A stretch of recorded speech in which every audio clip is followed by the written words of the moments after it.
All right, we are live. Let's bring the homies in here, and we are going to get started. Hey, Motherfucker. what a great start! We're officially live. Welcome to the Ilderon Tales, and boy, what a session we have tonight. So, there are so many different areas that the story can go from here. So, we'll discuss that more after the recap. So, welcome to Group F, a Storm's Hymn. This is episode 12. We are Sans Jackal tonight, so I will be playing or controlling XJ. Ilderon, or D&D. Starting with D&D, it's a role-playing game. Everything you are seeing tonight is not scripted, live role-playing, live improv, so, if you enjoy the story, I hope you do. Thank you very much. We're just diving into it. So, our last session, when the party left off, they were in combat with a group of religious knights known as the Gaiori. They serve a holy monarch by the name of Asatar Barina Gaius. They were inside of the town of Lockliel because they were asked to come there and help the town deal with spreading plague. 5 Gaiori members were inside of the town and had been working to cleanse people of the plague. 3 of those 5 members were manning the healing house that they had taken over from an individual by the name of Chat. The party could no longer tolerate the Gaiori's presence, and XJ threatened one of their members, and she responded by banning them from the healing house, and they responded by drawing weapons. Combat broke out, and through a long slog of events, the party downed 2 of the clerics. And then when their boss came downstairs, a very high-level paladin by the name of Delia, she healed at the last second the other 2 clerics, and the fight was anew. And after a very swingy fight that could have gone either way, they knocked the party unconscious, and the party woke up hours later inside of a prison dungeon, unaware of where they're at, all barely clinging to life, and being tortured by a member of the Gaiori, a member that they have not seen before. From there, the party tried to initiate a jailbreak, and it went south. Morgan got out of her chains, and while she was looking for a way to get the other members of the group out of their chains, the dungeon keeper came and basically saw she was out and took pleasure in torturing her. She casted 2 5th-level spells on Morgan before Morgan went down unconscious, and XJ broke out of his chains with Morgan's aid and went to attack the woman.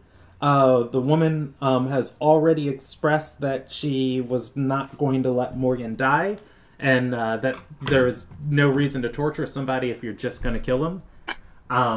XJ engaged her in combat, took 2 attacks at her, and the main thing for the party to really have a chance was if those attacks were double crits. They weren't, and XJ is going to be unable to drop her in 1 round. So, we are going to pick up at the top of combat. And oh no, you know what? I didn't delete your guys' combat grid because this combat wasn't happening on a grid. It was in my untitled dungeon. Which is always like the best name for it. I'm pretty sure it's the Untitled Dungeon. Is it this one? We'll find out. Yeah. Okay, cool. Yeah, this was my backup dungeon that I was just like building, and I was like, yeah, I probably won't need this, and it's like, God, they might go here tonight. Alright, so yeah, we're going to continue going through this dungeon as needed, and we'll go to a specific member of the party. XJ has broken out and is fighting. Alright. Give me 1 second to adjust my mixer because my sound is incredibly low.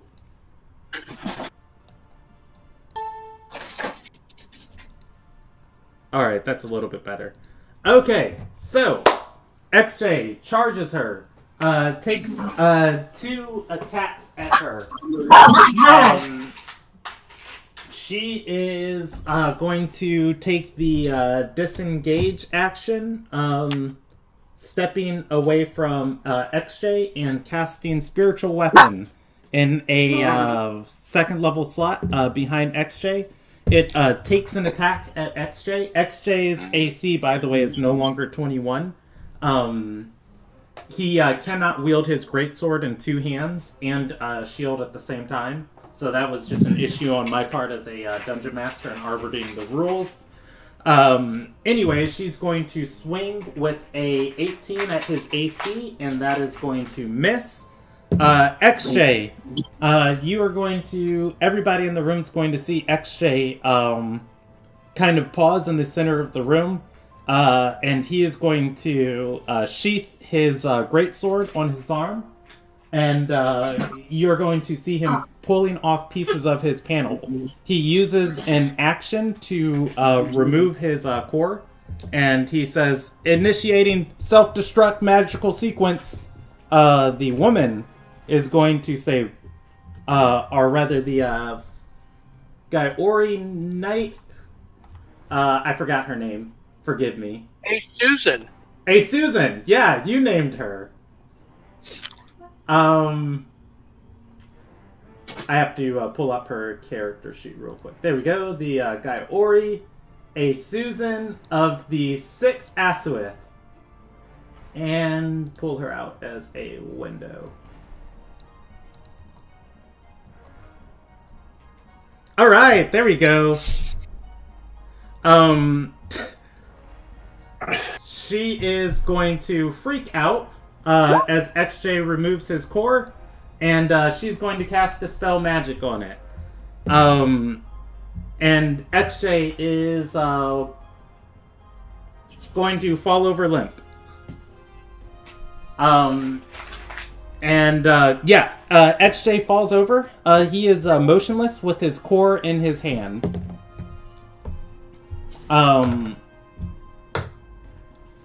She is going to be breathing kind of like just heavy and labored and say, alright, now where did I put that diamond?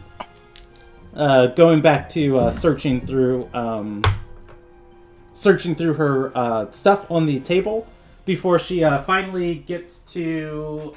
she finally searches and pats down Morgan's body and says, sneaky this one. She drags Morgan's body back to the wall, pulls down the manacles and cuffs it around. No. She's going to put Morgan inside of XJ's manacles, cuffing one set of manacles completely around Morgan's arm, and then the other one around Morgan's wrist.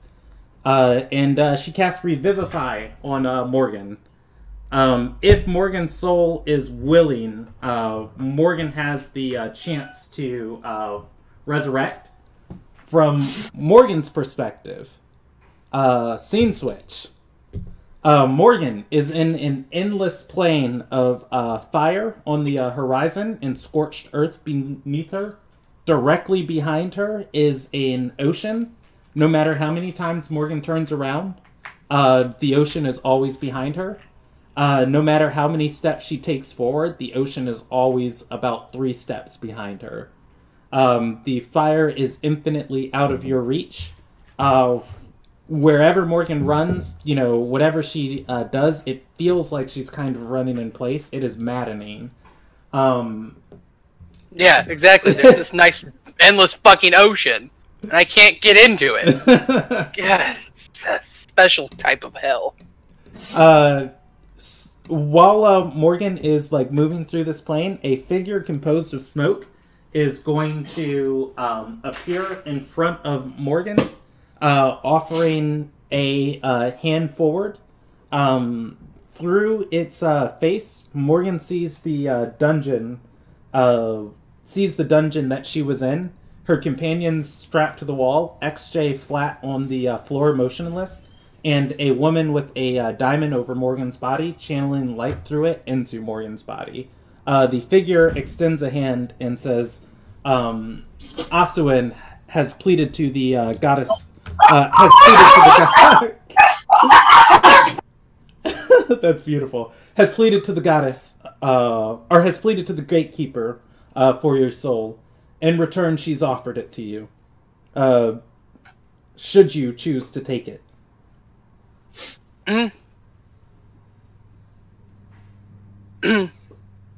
That's funny. I didn't think anybody'd ever want me back.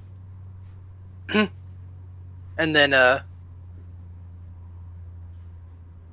thinking that being witty for too long will result in this being a moot decision, will take its hand. Yeah, the Spectre of Death has no sense of humor. It is not gonna respond to that comment.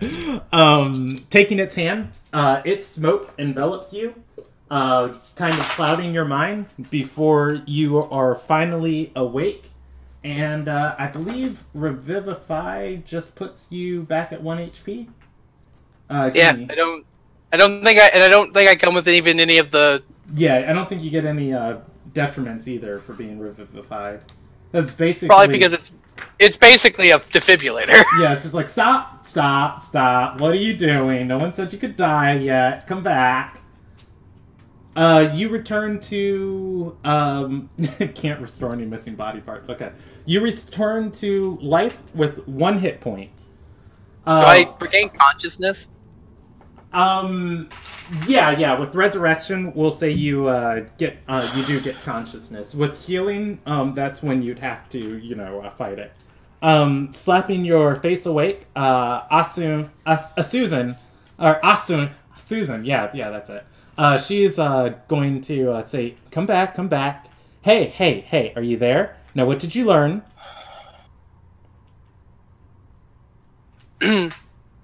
That the bridge is just an endless ocean you can't swim in.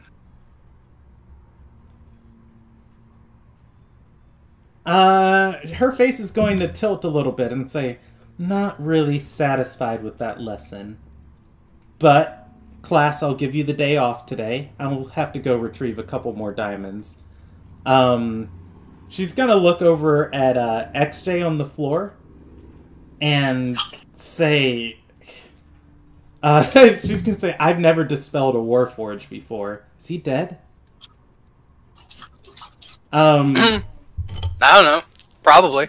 She is going to do the same thing with that she did for Morgan to XJ and say, just in case. Dragging XJ's foot and putting it in the manacles, hanging XJ upside down. Smart. And she steps out of the room. Wait, so am I where... She didn't grab my boot dagger. You and XJ have swapped places. XJ now has a comfortable place next to Nyoka. And she has left the room.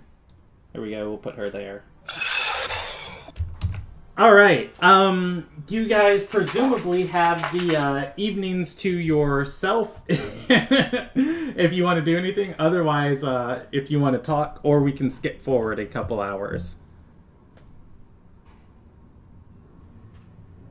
What did XJ do?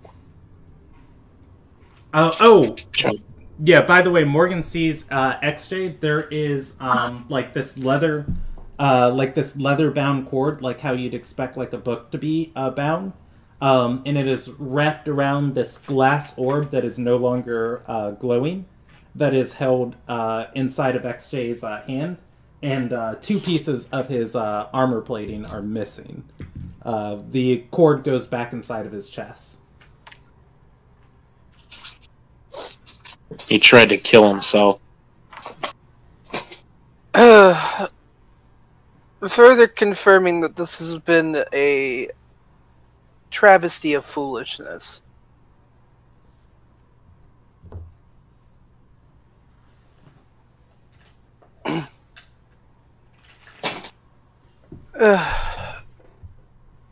All right, we are going to skip forward by the hours, and I'm going to tell you guys what happens. The first hour, XJ's orb inside of his hand begins glowing again. XJ does not become awake, but it's kind of like it is gathering energy in the same way that, magical items do when they're dispelled. They stop functioning for 1 hour, and then, they start producing their aura again slowly over time. That happens in the first hour. He is not conscious yet, though. The second hour, as the second hour comes, you guys are there's going to be a group of Gaiori Knights knocking on your door. And you know what? I had this as 2 random people, but... oh god, no, it's going to be Karin and Ariette. It is going to be Karin. You aren't going to recognize the second person. But that's fair. Yeah, Karin and one more Gaiori Knight are going to come, and she is going to move to Milani. Same thing, like looking over Milani, making sure he's not too much of a detriment. And you're going to hear her fiddling with the chains over Milani's head, unfastening them from their wall mount. Milani is still manacled. However, his chains have been removed. Her and this other knight are going to... The other knight's going to kind of tug on them and say, "Come on, let's go.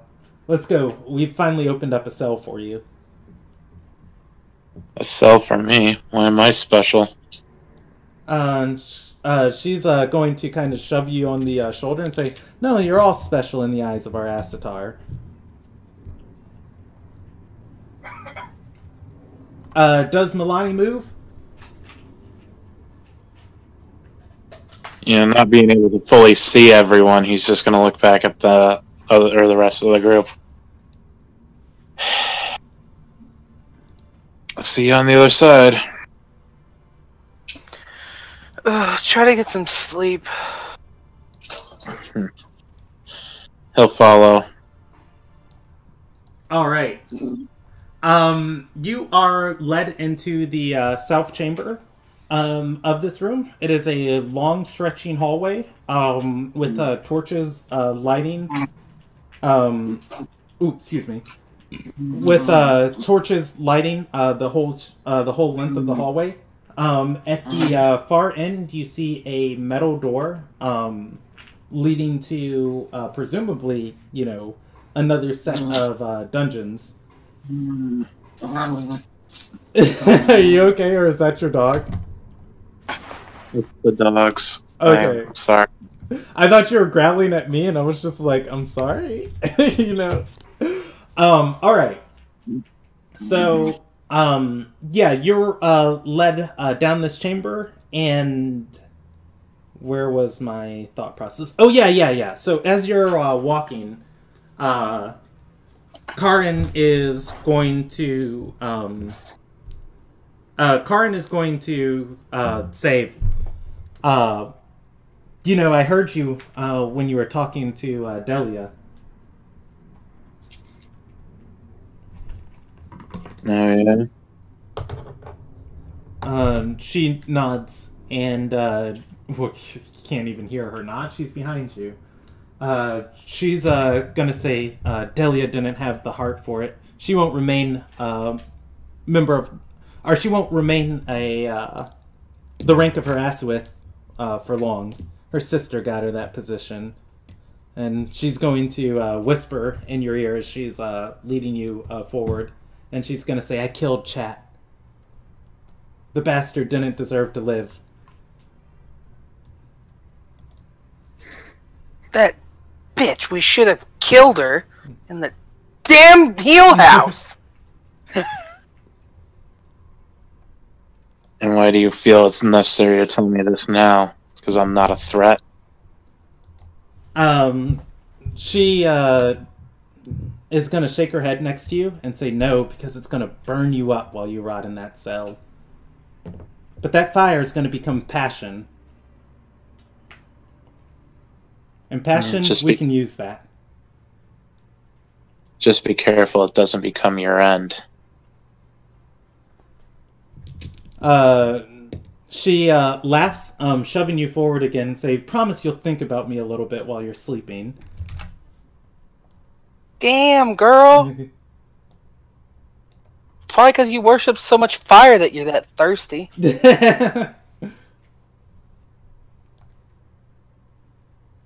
Oh, don't worry. You'll be on my mind for a while. Still moving you forward, she's going to say, you flatter me. Yeah, she moves you into this room, and I'm going to roll just random die for you of where you land. There's 1, 2, 3, 4, 5, 6, 7, 8, 9, 10, 11, 12, 13, 14, 15 cells. So I've got to roll a... Here we go. We'll just roll a D15, because Roll20 lets us do that. 15. So, as you're led into these cells, you can see... I'm sorry. I'm going to roll one more, because I only have one of them occupied. 2 of them are occupied right now. You can see the first 2 cells are occupied with people.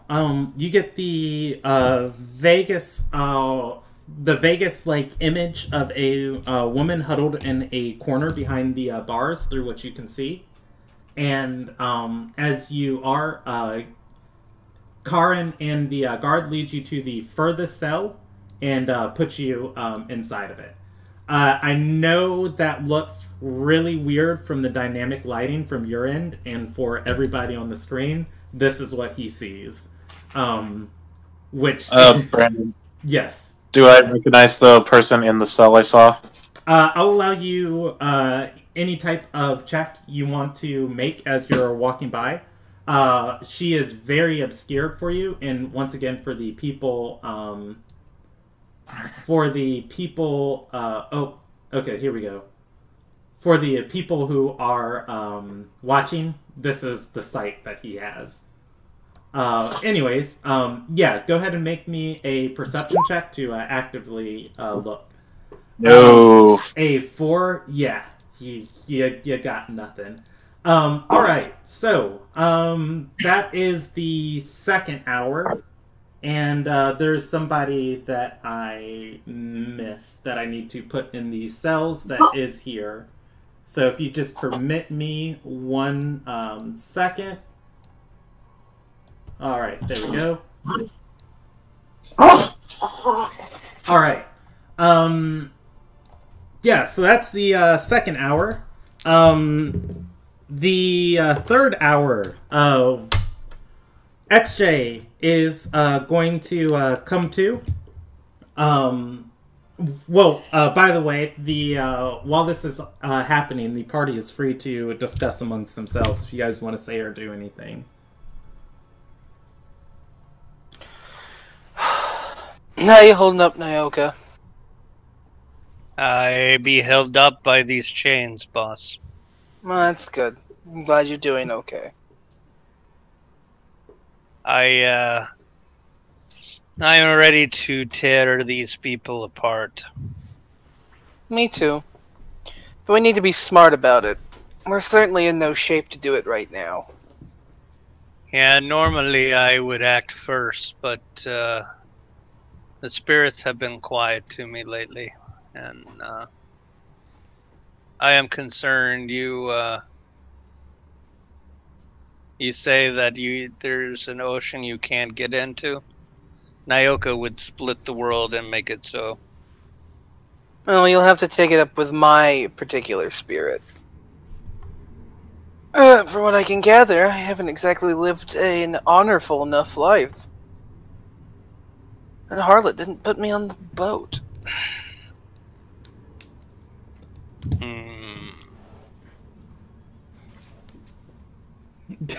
So what's the plan, boss? What are we going to do? Looks like Spirit Stone is still with us. I don't know how I feel about that. I'm fine with it. I'd prefer that he be with us instead of dead, at least because he would have died in vain. Though I'm curious where he goes if he dies. You think they're warforged on the bridge? But they got on the boat. Maybe he talks with his spirits. Who knows? We need to take our time. We don't know anything. We're in a dark cell, barely any light. We saw that dreadful woman from the healing house. So we could still be somewhere near Lockleal, or we could be who knows where. We're hurt, and we don't have any information. When we get out of here, I shall taste her blood with my tongue. It sounds like a good time to me. Shame. She's kind of cute. But she'll be cute dead. She won't be after I'm done, boss. Do you want me to spare her face? Oh, no. It's not how I like it. When we get the chance, we won't spare her like we did in the Heal House. But we need to take our time. So what you're saying is this is your fault?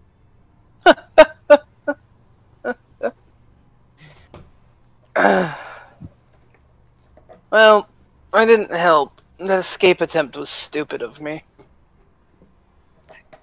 Nyoka's gonna chuckle. But And he's gonna say, oh, it hurts to laugh, boss. well, that's why I said conserve your energy. Also, seriously, I'm pretty sure she left the boot dagger. Yeah, the boot dagger's on the floor. I can't put it in my hands. Because my hands aren't manacles.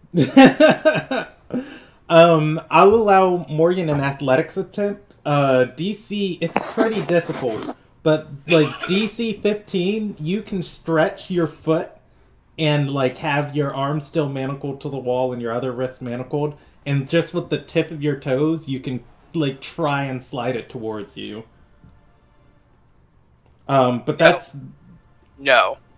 I'm in no shape for this. Yeah, you move and you, like, go to pull it, and it's like you've been beaten, bloodied, twice, you know, literally beaten to the bridge, and you feel something pull inside of you, like, hey, go! Ugh, no.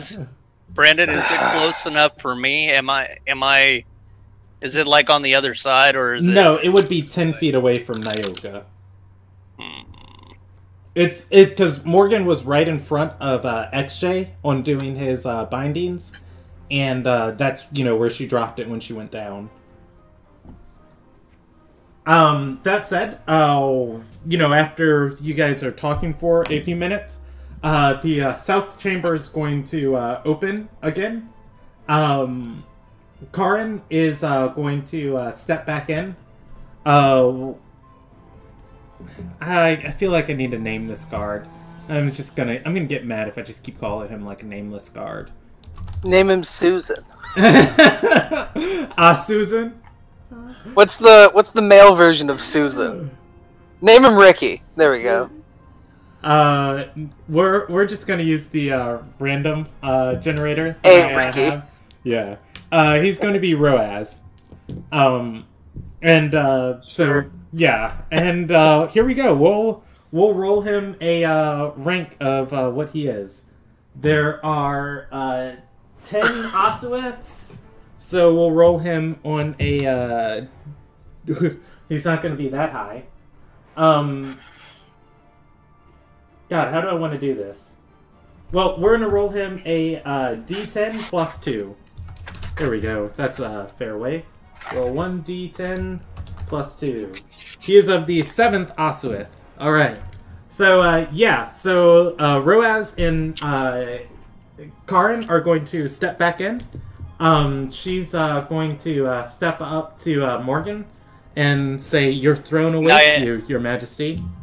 Nyoka is gonna throw and say, "Hey, Punda." She's going to look over at Nyoka with a slow glare. Nyoka is just gonna give her one of those smiles. That like a cat eating shit grins type deal. A throne. I didn't think you liked me that much. Is that all Nyoka does?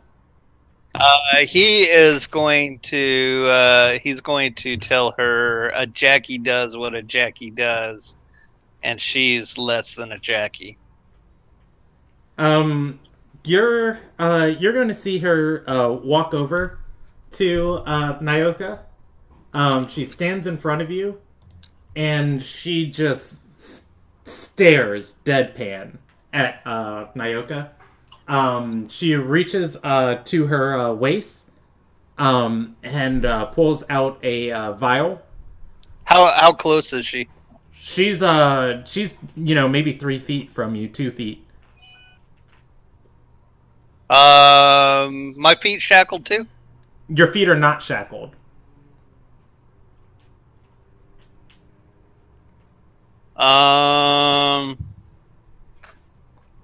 She's taking an action, and she is. I'm gonna grapple her with my feet. Okay. Go ahead and roll it for me with disadvantage.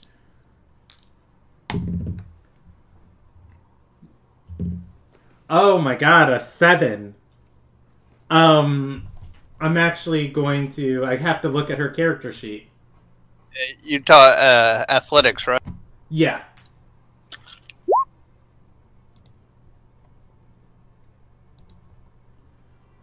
Oh, she's got +7 to 0 to. She's got +0 to athletics. She rolled a 7 too. Oh, wait. No, that's your roll. Okay, so you beat her for that roll. Okay. So, regardless, even if she tied, it'd go in the favor of the attacker. So she is pouring this oil out of this vial onto the ground in front of Nyoka. And Nyoka is going to, wrap his legs around her, bringing her in. She's affected by the grapple condition as she drops the glass of oil and it shatters. She is going to swear and say, "You damn Rhiannon, get your dirty claws off of me." Nyoka is going to hump her. And then he's going to kick her away and try and push her all the way down before she actually takes a strike at him. Okay. She's going to walk to the table, grabbing the candle, and she's gonna just with all the vitriol and where did it go? Oh, there it is. With all the vitriol in her face, she's going to throw it on the floor in front of Nyoka. The oil takes light underneath him, and she's going to walk back over to Morgan and say, "Come on." Was I let go of my manacles? No, she has not taken you out of the manacles yet. She was about to, and then Nyoka called her. Nyoka, has to pick himself up basically doing a gymnast routine of kind of using the manacles to hoist himself out of the air to avoid this fire. He's good for, probably this oil's going to burn for at least 20 minutes. The first, 10 minutes, he'll be fine. If she doesn't put it out, or, he doesn't have a way to put it out, the next 10 minutes he's going to have to, roll an athletics check to keep himself hoisted. But with that, she's going to move Morgan out of her manacles. As she does that, Naoka says, "What's the matter, Puna? You not going to you light a fire under me and not reciprocate?" When she lights the fire, I'm going to cast Create or Destroy Water. And I'm going to make it rain in this room. Okay. Oh, that's awesome. Well, it is an oil fire. Keep that in mind. Well, it just says that it extinguishes exposed flames. Would it not expose an oil fire? I feel like rain is going to have a harder time. What I will say, though, casting Create or Destroy Water, the flame is going to keep burning, but it's going to disperse the oil enough that it's not going to burn potently for 20 minutes. You've cut its time in half, and Nyoka's not going to have to roll that athletics check. Of probably about 10 minutes, you think this is going to fizzle out. Good. That's a lot better than what my solution was. Pee on it? Yep. That's exactly what I was going to do. Yeah, that would do nothing. Alright, so, as you, Nyoka feel better. As you, cast the, spell, Karin is going to look back at Nyoka and say, "Good, you got it out of your system?" Oh, not even close, Puna. No, she says that at Morgan. Yeah, well, no, he's still alive, so I'll have to keep cleaning up his messes until that's changed. And she's, going to, nod towards the, door. Does Morgan move compliantly, or do they have to get rough with you? Oh, sorry, I have my timing all mixed up, because I feel like when she sets the fire, I'm still manacled, and then I get unmanacled. Yeah, so she set the fire, then she came and unmanacled you. You cast When the spell. I want to, like, when she unmanacles me, I kind of want to, drop to one knee, oh god, I'm so frail. Mm-hmm. And try to tuck the knife into my boot. Okay, roll me a stealth check. With all the geriatrics that Nyoka is doing, can I assist? Well, I have advantage on it, I believe, anyway, because it's a sleight of hand check to... Yeah, you do have advantages to conceal that dagger. I will allow you the help action, but he already does have advantage. So it doesn't matter. I was like, sleight of hand or stealth, I don't have different I'll let you roll whatever, either one. Let's look at Karin's passive perception. I mean, there's a chance that it's high enough, but... I mean, she is a cleric, but... I mean, that's the thing, she's a cleric, so... Yeah, she's not... She's got the wisdom for it. Yeah, so as you drop to one knee, and I gotta roll her a morality die. She's going to roll her eyes and gingerly take Morgan by the arm, helping her up. And she's going to say, we really were trying to help your town. Your companions pulled a sword on me. You're right. None of this is... not much of this is on your head. Yeah, I mean, it's not the first time they've caused me problems. It's not the first time they've caused me problems with your kind. But I walked into a room. Whatever those were, those fiery specters, Felt like time to talk was over. But you helped me up, so you must really care. She's so once again, does Morgan move compliantly, or does Oh yeah. I mean, outside of the theatrics to try and stealth the knife, Morgan's not gonna cause a fuss. Okay. I mean, outside of the snark. I'm not going to go. Well, I will go through the descriptions of the chambers again because Shelby can't see them. As you are led into the next chamber, long stretching hallway, metal door on the far end, torches lighting the whole way. As you're walking through this chamber, God, she had something she was gonna say to you, but I won her over with my charm and yeah. It's natural. It happens to everybody. Shout out to Willow. I just I just remembered, but I just rolled her a die of if she remembered, but I got a phone call and then it went out of my head. I remember a second time, but then so I rolled a percentage die when it should have been a d20 for an intelligence check, and it's going to be a nat 20. And as she is moving through here, she's going to say, moving Morgan along, that Cabal captain seemed ecstatic to have us in town. Rolled over like a lapdog as we led you out of the, or as we teleported you here to the to our fortress.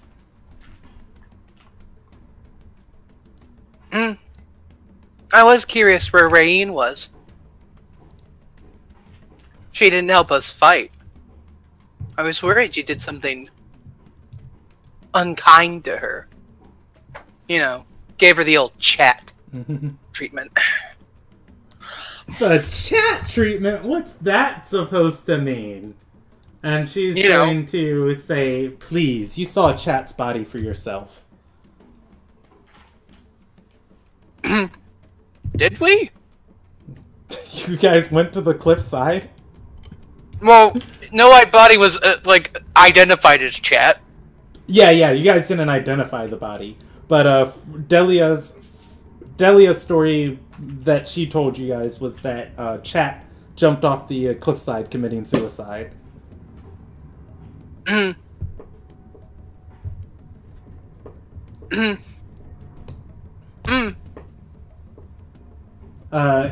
she is going to reply to that and say, and of course you wouldn't want the Chat treatment.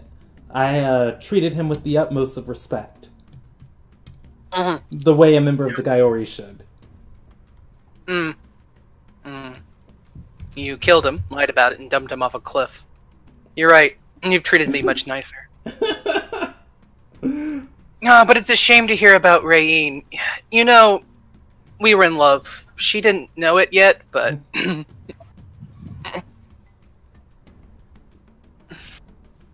and she's gonna say, oh, Starcross. And she's gonna say, maybe you can use that for motivation. A little incentive to get you out of here quicker. Oh, to serve the mighty Asatar of Undar? She's gonna nod and say, there are things that you want, and there are things that we can provide. Well, there are things that I want. After all this, I'd like to go home. Not Lochleo. The Low Lakes.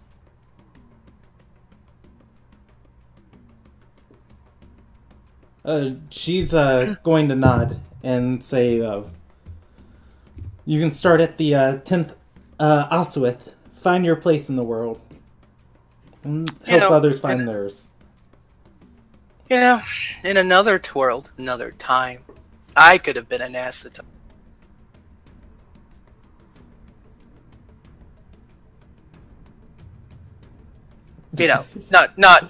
Not her, like her place, a different one.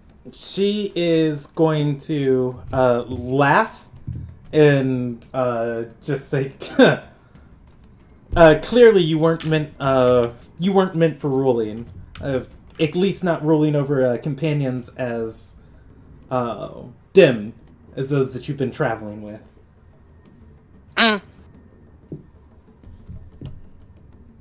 Everybody has their talents. I have mine. Naoki has his. I'm not sure about the robot, which is weird. They built him with talent. All right, let's roll a. How long is this hallway? You are out of the hallway. Are you looking at a roll 20? I've been moving you every few seconds. I mean, I was just in a hallway. Okay, now I see that we've broken the hallway. So okay. You are in a room filled with 15 cells, and you can see there are about 3 people in these cells. You get faint glimpses of them, and she is going to put you in the third one. You see the figure of... God, how random is that? You see the figure of a woman huddled in the corner of that cell. You also my other wife. Yeah. You also see another figure in the distance. It's hard to make out any of their features. On the far side of the... Well, Milani hears a entrance into the cell, and just like pressing his face to the bars, he can see the features of like a blue person being led that he can assume is Morgan. All right, that's the third hour.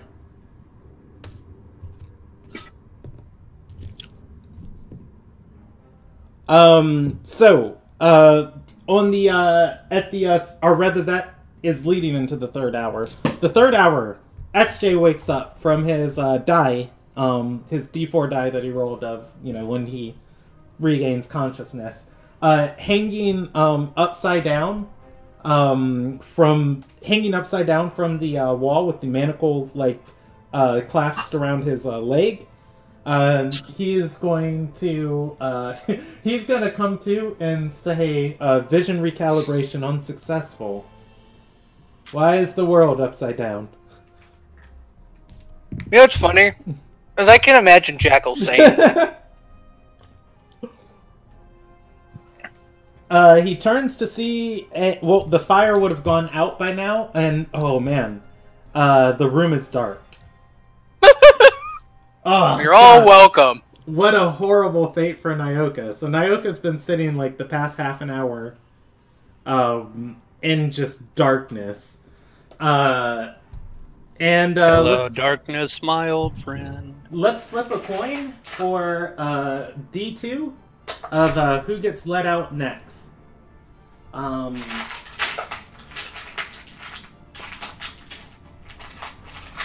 Heads, Nyoka. Tails, XJ. Heads. Okay. So, you guys have a few minutes to yourself. XJ, much the wiser from before, is going to look towards Nyoka and say, I will break us out of here. And is going to do so stealthily. He's going to try and pull against these chains. Making a... God, where is his character sheet? I rolled with the die, but then I was like, I don't know any of his bonuses. So I'm just going to re-roll with his sheet open. You know you be upside down, right? Spirit Stone. That's gonna help him, and he's going to, just kind of flex his torso, and then just kind of tilt his head and look around the room. Seeing his core on the ground, he's going to grab it, putting it back in its place and replacing his plating.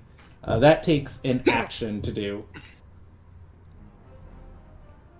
So, God, why do I keep rolling with this die in front of me? I need to never have this out.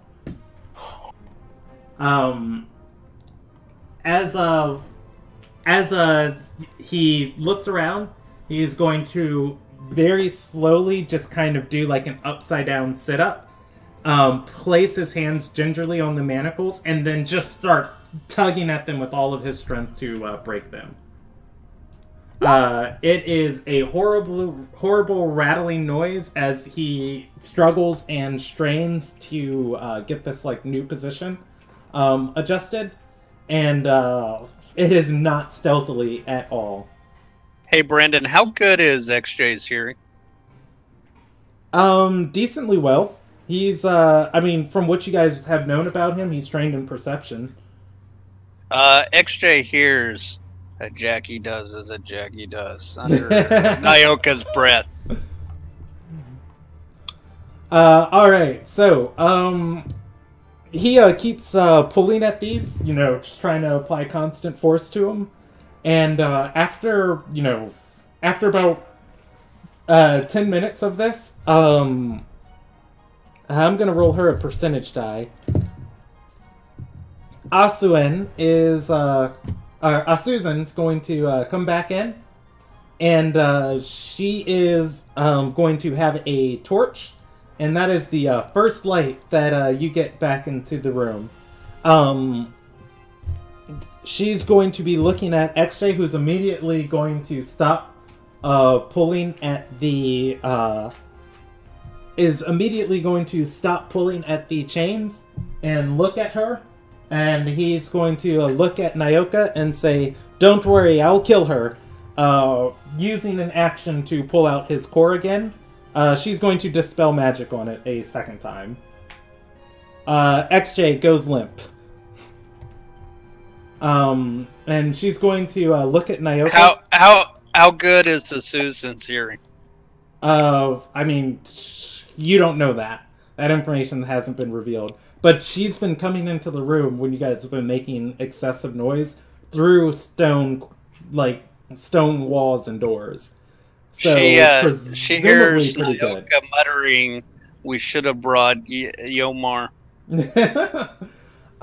She's going to see the candle in a puddle on the floor, and she's going to pick it up and light it and say, "Sorry about the inconvenience. Your room service will be back with you shortly." I'm going to roll XJ a die. He wakes up in 3 hours. Does Nyoka want to do anything? Oh, you know what? Before she leaves, she's going to look at Nyoka and say, "I haven't quite put my hands on another diamond yet, so please, I do ask that you keep it down in here. I'd hate for something terribly unfortunate to happen to you while you're under my care."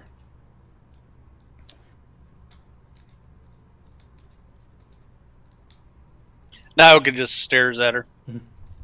Alright, she leaves with a smile on her face. The guards come back through. They are going to be unmanacling Nyoka and preparing to move him to the chamber. Well, the first question is, does Nyoka comply when they unmanacle him? He does. Alright. God. Does she have anything to say to Nyoka? Who is it? Is it? It's Karen and Roaz. They've been transferring prisoners. And I guess I need to make Roaz a sheet. Yeah, Nyoka is gonna give Karen a shit-eating grin at her. And does kind of one of those sexy hip walks with his tail swishing back and forth. Like, yeah, my junk was there type deal. God, just walking through this place, she's not gonna want to say anything to you. Like, she will have noticed, like, what you guys were saying before, you interrupted combat, and she's going to, say, like, as you guys are walking down here, she's going to say, "God, did Ariette have the eye for the stupid ones?" So Ariette into Nyoka? Nyoka kind of looked at her and say, "Why did she hire you?" Oh, not even getting the grasp of her statement. She's going to push Nyoka along and say, "Keep it quiet. Come on." You gotta really butter her up. I got a whole conversation out of her. Also, I saw what you tried to do there. You tried to use Bain against me. That's dirty. Try to use what against you? I'm pretty sure Brandon used Rain like he used chat. All right. So Nyoka is pushed into a room. There are several prison cells around here. You can see various despondent, grime-covered figures in them. And let's roll you a D15. Excluding 1, 2, 3, and alright, 10. 1, 2, 3, 4, 5, 6, 7, 8, 9, 10. She moves Nyoka into a cell. And yeah, she's gonna say, and welcome home. Your lessons will begin on the will begin at dawn.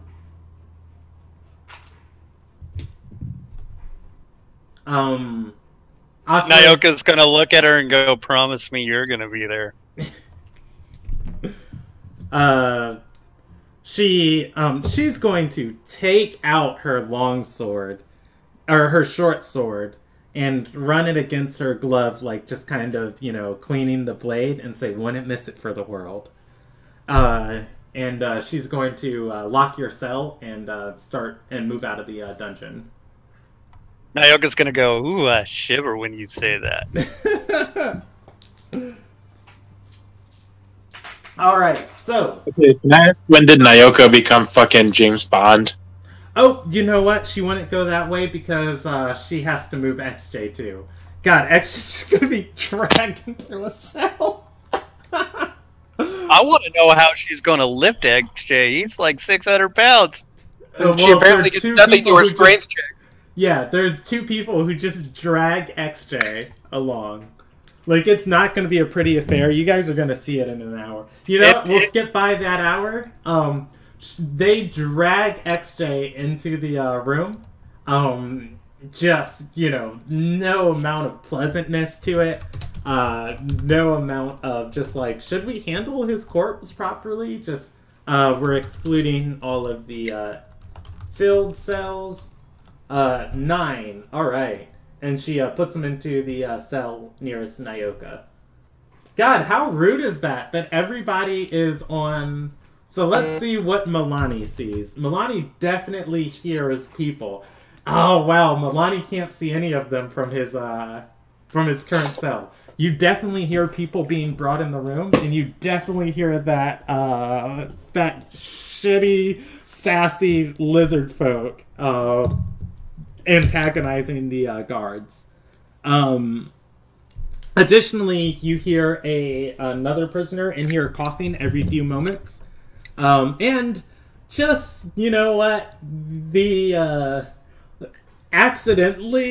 randomly, the rolls all worked out.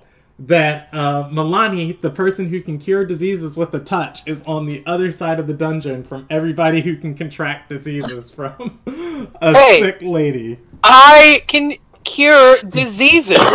I think. Do you have spell slots too? Actually, I think I do. It's the one benefit of not actually participating in most of that fight. Yeah, I do actually. I have enough spell slots to cast Luster Restoration. Is Mata's ass sick? Because she can come right here and get some loving. I mean, she is barely conscious. She definitely doesn't recognize you. Anyways, though, yeah. Is she the one coughing? Like, Yes, because she I would is. clearly It's the person in the cell next to you. If you go and press your face to like the cell, the bars, looking through the stone and iron, like it's a stone and iron wall, you are going to see her, there huddled in the corner of her cell, lying down. she's coughing. Yes. She is pale and what from the. Let's see what Morgan has. So you all have not been restrained inside of yourself. You can move about as you move, and you'll get a little bit more vision. Not much, but yeah. I actually have less now, I think. Yeah, exactly. Anyway, so if you press your face to the wall, you can see she is pale and her skin is spotted now. She is in the disease has incubated. Hey, you, come here. Looking up, she is going to kind of squint, rubbing like the sweat and everything off of her face. The sweat and a little bit of grime, and she's gonna be. They got you two in here. I'll tell you all about it after you come here. She's going to shake her head and say, they've already used me to infect a few. I'm not going to do it to you. Mata, you beautiful stupid bitch. Mm-hmm. I can fix you if you come here. She's going to step up. Oh, no, she's not. She's gonna just kind of like crawl over to your side of the cell, and then just plop down against where I don't. Hold on. Here we go. There we go. Right there. She's gonna plop down against the bars of your cell, just kind of coughing as like that took a lot of effort for her. Poor thing. The man on the other side of her cell is going to say, "She's blighted. We'll all be in a second." Yeah. So, if she's close enough, touch, lesser restoration. All right. I mean, you're going to cure her. She's not going to get her stamina back, until she gets a long rest. I'm also going to use cure wounds. Well, she's not really suffering as much as a hit point damage. Like she could use the buff. Yeah. Her ego, if anything. Being a nice. Yeah, as you heal her, she's going to just kind of like inhale and just be like, and then just say, "Eat all that healing." Yeah. So you missed the duel the first day, and I ended up missing it the second. I'm sorry for that. I guess we'll just have to call it a draw. Yeah, you know what? We'll work together. We'll get out of here. And then, I don't know, we'll figure it out. You worried me. Trying to figure out what happened to you is how we got in here. You here? Milani, are you there? Yeah, I'm here, Nyoka. We found the sick people. She's going to... Can't see her shake her head. She's going to say, sick person. They're keeping some barely clinging to life. Treating the more severe symptoms of the sickness, curing others. But they're infecting people too. So I gather that what they do is let you suffer, make us sick, fix you once you're almost too far gone, thank you for your service, and then use us.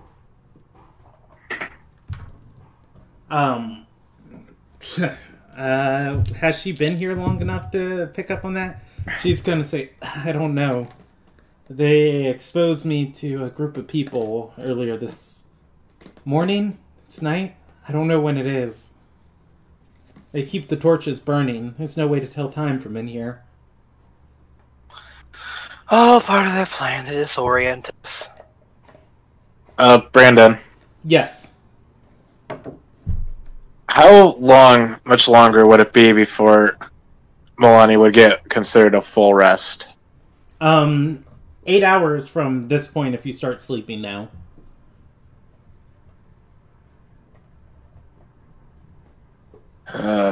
It will 2 Yeah. hours. 2 hours if you 2 hours is of your long rest can be minor, like leisurely labor of not doing anything strenuous. You can be like reading or something like that, but you do need to spend 6 hours of your long rest sleeping. Okay. So I mean, you can talk to your companions for 2 hours and then sleep. Try and sleep for 6. Just from how long you guys have been down here, you fading in and out of consciousness, you don't think it's 8 hours until dawn. You heard Karin say your lessons begin at dawn. I just want to sleep. The other person in the cell is going to say, "Don't we all? Don't we all?" And who are you? Let me look real quick, because that's a good question. Well, actually, Morgan can't see him. You'd have to make a perception check from your cell to try and look in here, or to try and get a good sight of him. But Group F, he is going to say once they called me the amazing, once they called me the unusual, but now I just go by Lucillith. Pleasure to make your acquaintance. He's going to shout back, I fear I can't say the same. The situation could be a lot better on my end. As I've been residing next to this one for at least half a day, I suspect I'll be showing symptoms of the blight within the morrow. Well,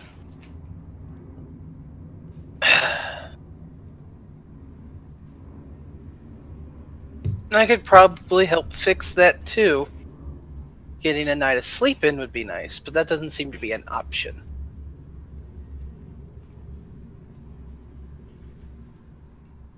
Are these bars? Bars? Yeah, they are bars. How wide are they? I mean, they're wide enough that you can, put your arm through. Not wide enough to get your whole body through. By the time you get to, your elbow, that's when it gets, that's about all the space you have to stick through. You could push it through, but as a person who fears, tight spaces and getting stuck in spaces, I wouldn't advise that, but, you can definitely make an athletics check to just try and, shove your bone through the space. Oh, no, I'm not that dumb. I know how I'm getting through these bars. It's just it's a two-part problem. Mouse Morgan? Well, Mouse Morgan, but I need to get a short rest in because I only have one change in, and I can't cast as a mouse. So if I go over there, I have to turn back, and then there's the awkward moment of there's two people in this cell. Yeah. Well, you could be on the outside and heal him. No, but my point is that I'm gonna run into the exact same situation we ran into last week. So, and I don't want to die again. What was the thing that Morgan just said? Because I had a reply to it. It was very important. Oh, I think I just mentioned that I could fix him if I could get some sleep. And he's going to say, that's how we all feel. I could get out of here if I just had my spell book. She could fight her way out if she just had her weapons and wasn't stricken with the blight. Yep, She's gonna that's look part one of it. over at Nyoka and say, I don't suppose he has some latent ability hidden around. Oh, Nyoka does. Nyoka, well,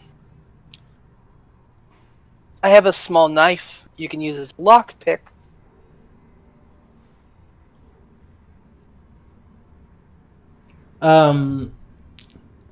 He's gonna Nyoka. shout, throw it here.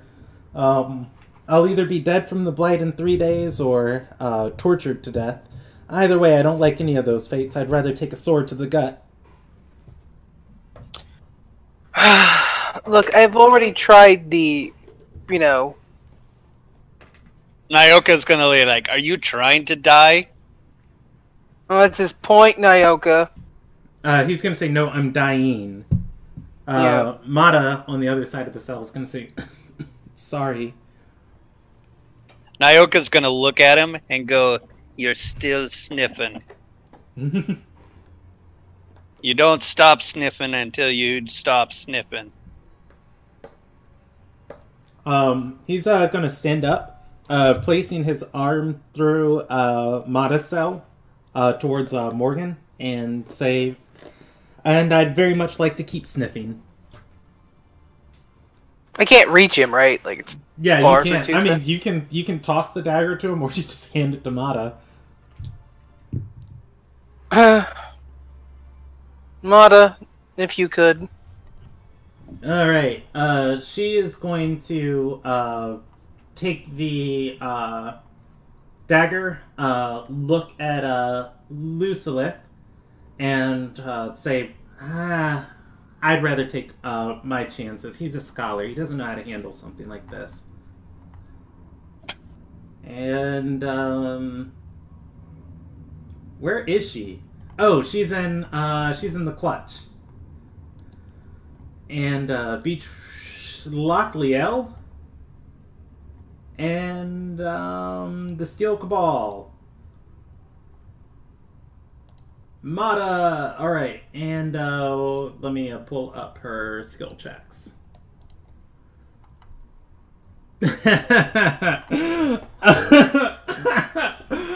Oh god, I'm gonna kill myself. I'm sorry. I didn't input her information on Roll20, which means she's in my folders over here. I just need to see if she has a +3 or +4 to her sleight of hand. It's like I took a day to take and put all of these characters on Roll20 as far as like giving them cards, and I didn't input any of her information. She would be the one I didn't. Or golly. Okay, she rolls a sleight of hand with a +7, and she is going to try and pick the lock.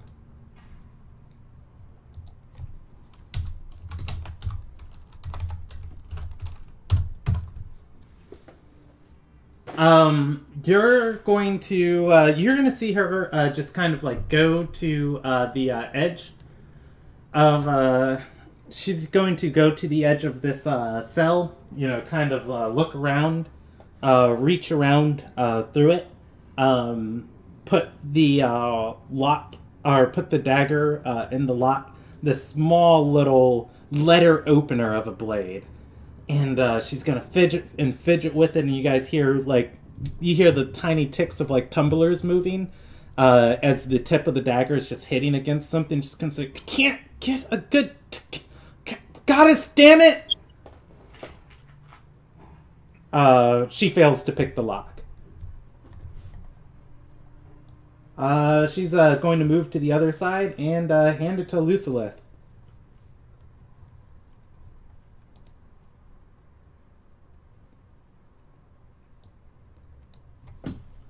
I closed his sheet.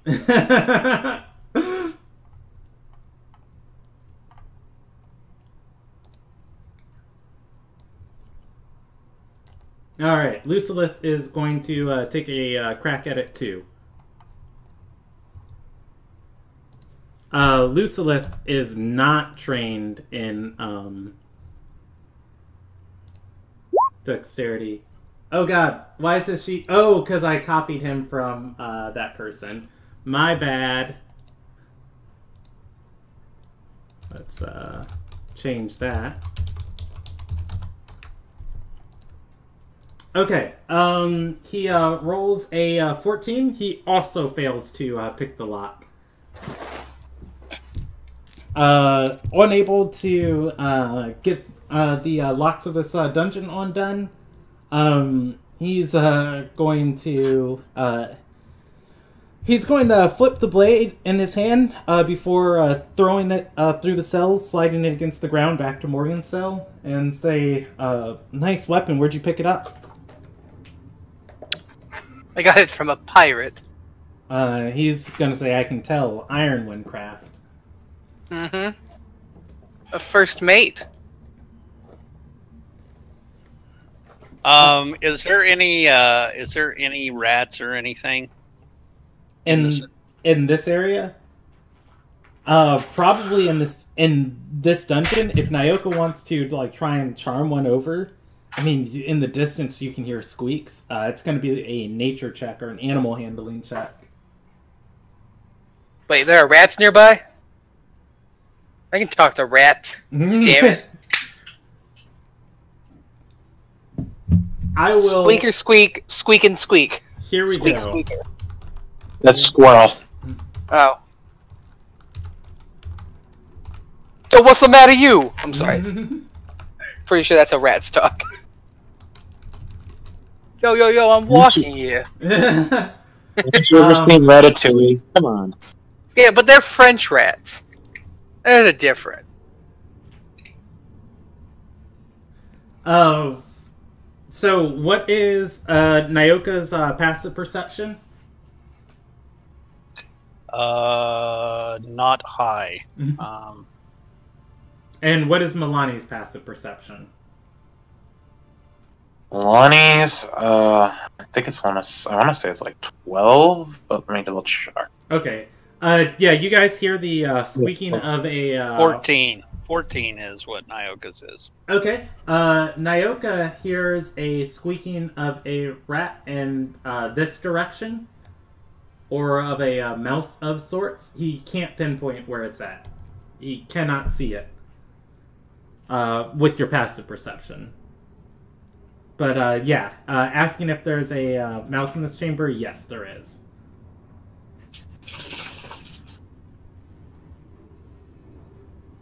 Hey, boss. Yeah. If, I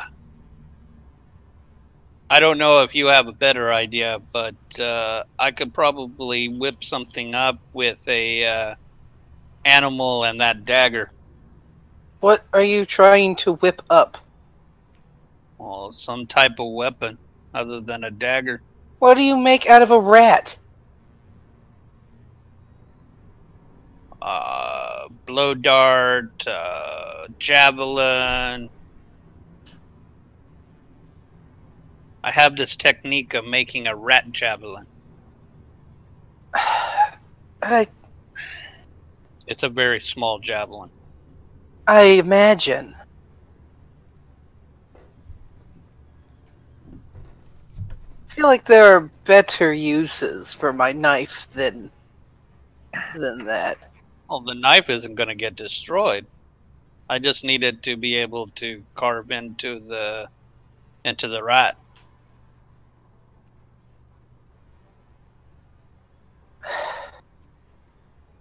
I'm not gonna risk it. I don't think I can throw it over. I can barely see you. Actually, I can't actually see. Mm-hmm. Well, I mean, if I move up, maybe, but I doubt it. I have severe doubts. you think the rat can help us pick the lock? You seem to know and talk to lots of different animals.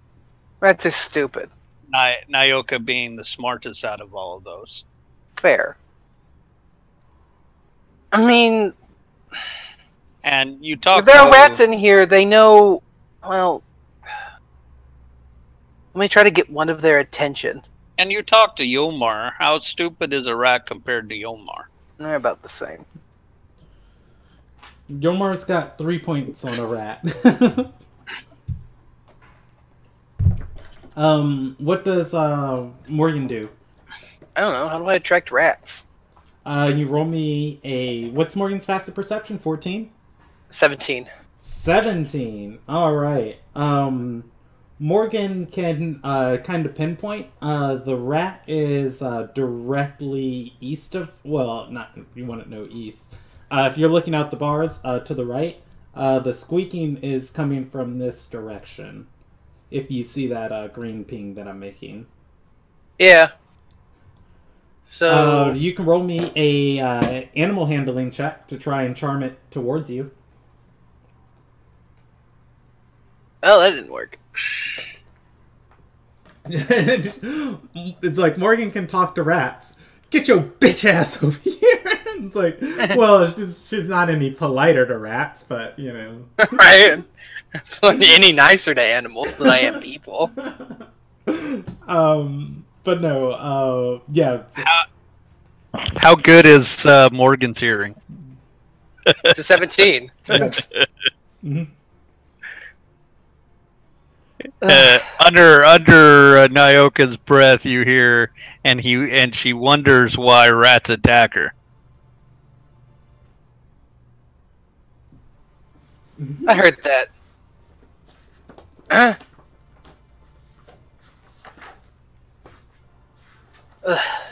Stupid rats. I need keys. I need to know where I am. He's going to say, Lucilith is going to say, you're in the Duraeus Desert, in a stronghold of the Gyori, about 18 miles north of the Earthfire.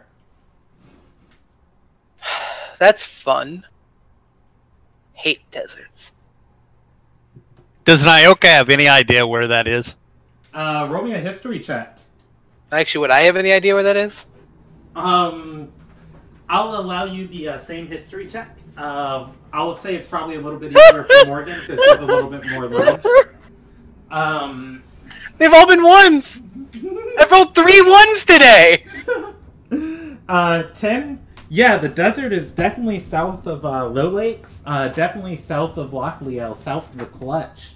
That's what Nyoka picks up. Morgan... sorry, I zoned out for a second there. What are you rolling history on? Where the Duraeus Desert is, and the Earthfire. Milani doesn't have to roll on this because Milani's fought in this desert. This is Heimsdale territory. You know exactly where that is. Would you... We're in Himes. So, hearing all that, Milani will chime in. So we're in Heimsdale, then. Oh. So we're further from Undar than we used to be. Lucilith is going to... Lucilith's going to say, there's a small chance of it, but really, this is no man's land, contested between the Clutch, Heimsdale, and the Darkened Vale. If there's anybody looking for you, they're not going to find you out here. Nobody's looking for us. The only people that are looking for us are sitting in the cells right now. Well, Nyoka is... But I have no idea where Rayin is. Alright.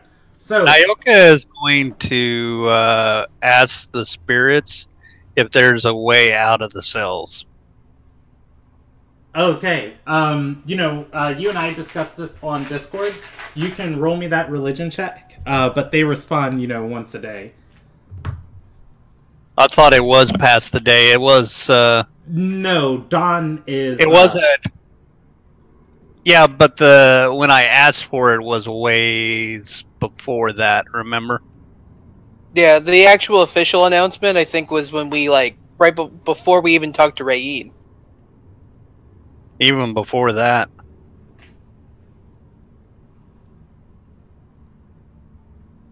I haven't kept up with it, so. Yeah, it was my understanding they buzzed as you guys were in the Gaiori office 2 episodes ago. Before the Pegasus, or before the camel attacked the door, was the last time I knew that you consulted them. Since then, it's been about, 9 hours? Or, from what you can tell, or that you as players know about, 9 to 10 hours.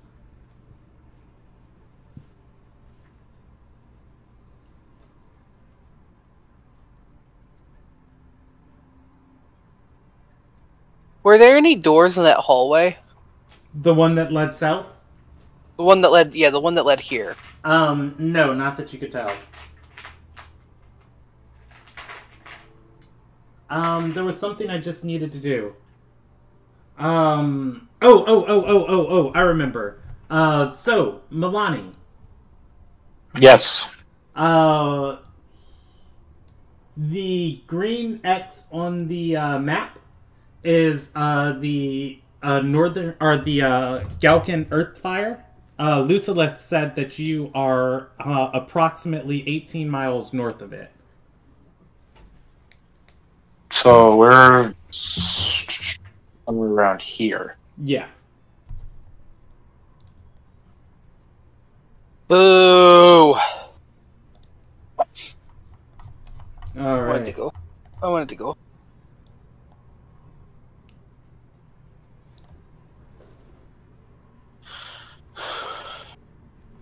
Okay. But you guys can continue talking. I just wanted to relay the information your characters knew. So we're right outside of an fire. They're infecting people with blight and holding people prisoner. This is not adding.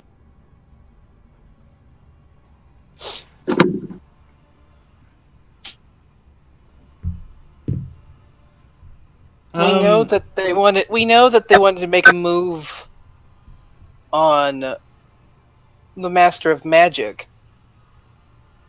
Is it possible they want to make moves elsewhere?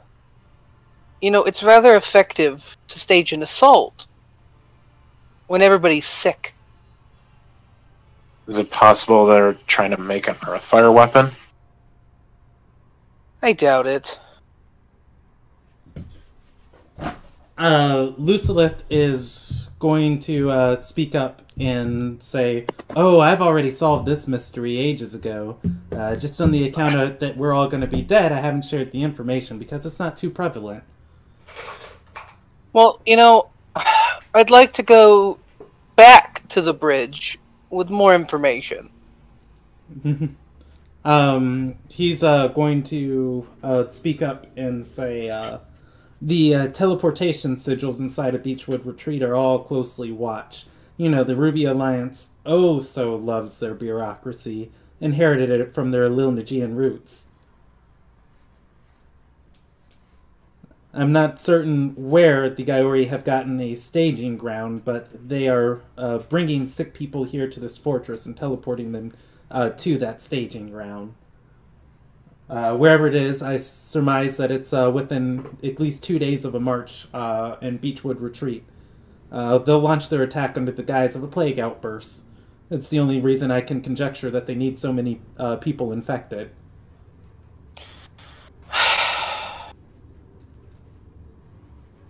Milani, Yeah. you were out in the hollow. You were out in the desecrated lands. What was the only building left What was left standing? Most of the buildings are left standing. Though I will say the dock area over by where the White Cloaks first base was seemed to be the most consecrated ground there. That's where it is. I guess. You need a teleportation circle within 2 days of Beechwood Retreat. Lockleal. The White Cloaks probably had one. They've got that kind of money. Lucilith is going to stand, placing his face to the circle, and say, "Lockliel, God, we should have searched the unsanctioned towns." And he's going to say, "Do you know where it is?" We have a general idea. Yeah, if we were in Lockleal, we'd know how to get there. It's our home. That's the reason they didn't want us going there. That's where we were when we got captured. And he's going to say, "Do you know the sigil sequence?" No, I haven't seen it. And I'm guessing that it exists. It explains all the chalk. Oh, Mata, still leaning against the back wall of the cell, is going to say, she's going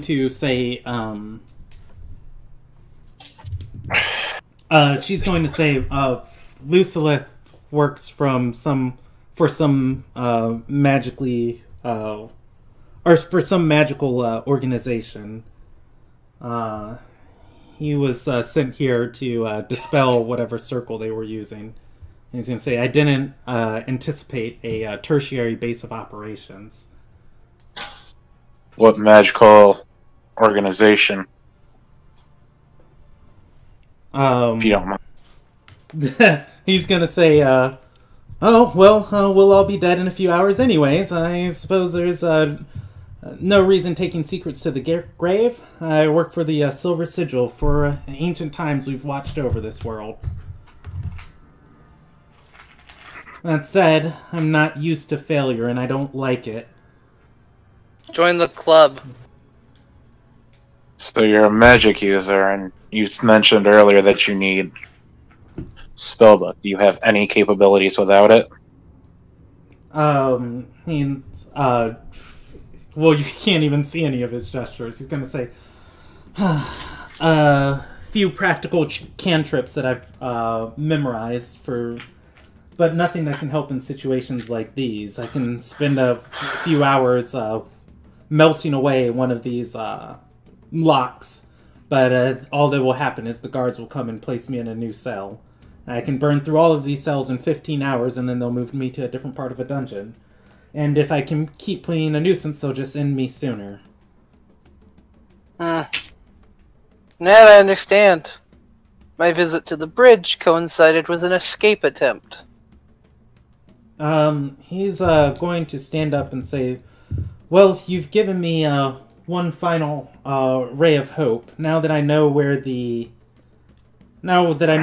sigil is, I think I'm going to break out of here,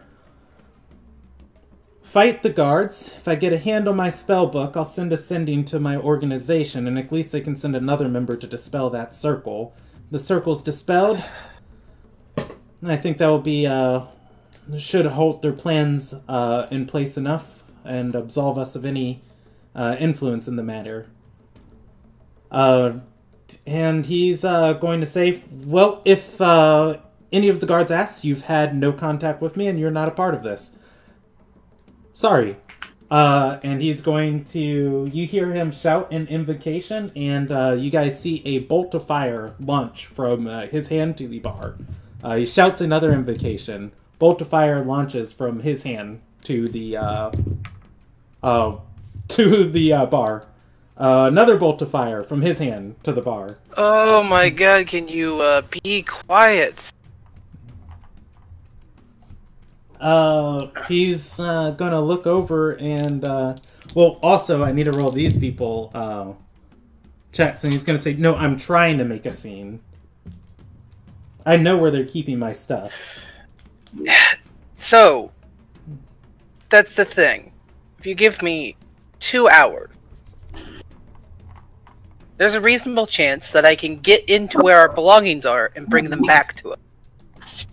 Alright, as you say that, you hear the door opening, and she is, Karin is going to step in the room, and she's going to say, "Lucilith, I thought I could mimic my mistress's mercy in letting you live. And he's going to say, this isn't living. And she's going to say, you're healthy, aren't you? And he's going to say, barely.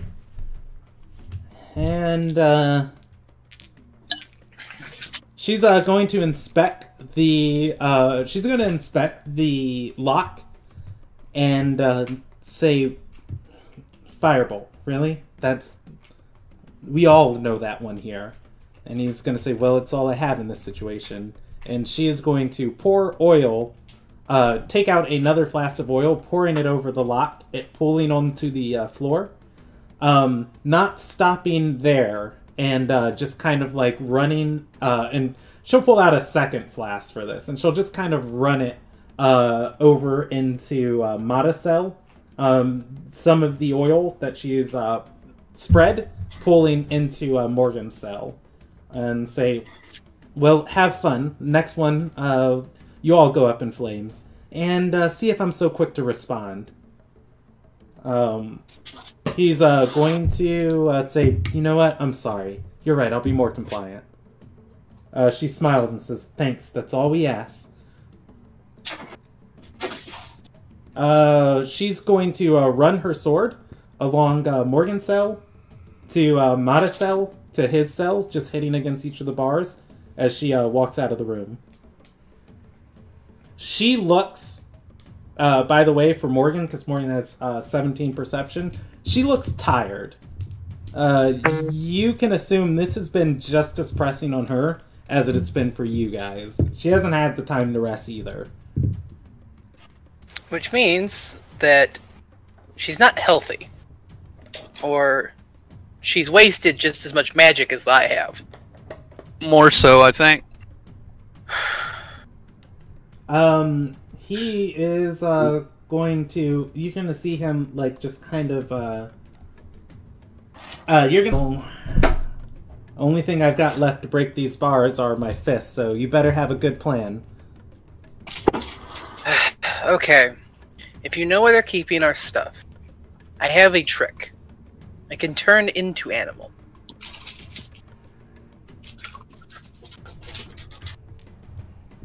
Another part of this is that I'm able to merge my belongings with me. You know, clothes, weapons.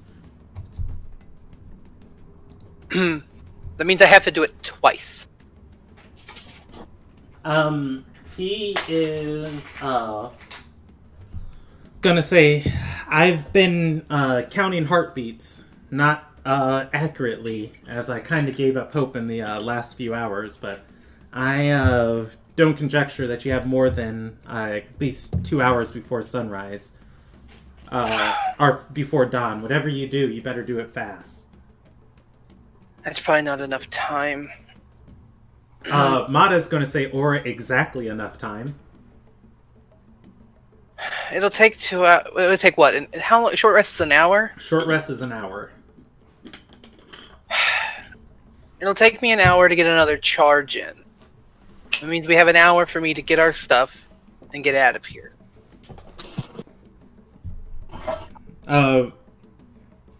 And he's going to say, if that.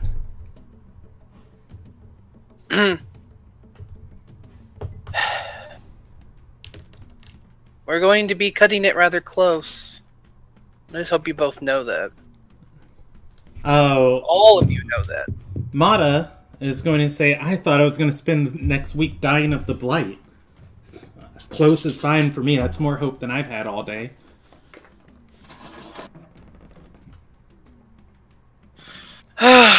Well, Lucilith is going to say, you're a druidess, yes? Yep. I don't suppose you have any magic potentially left in your body to cleanse me of the incubating plague inside of myself. I'd hate to get us out of this situation only to spread this sickness in another town. I have enough magic to heal you. That's what I was saying before. Before the time crunch, I needed the extra charge so that I could get back to my cell. He's gonna say, good, very well. Do you need me to sing you a lullaby as you rest? No, I can sleep just fine.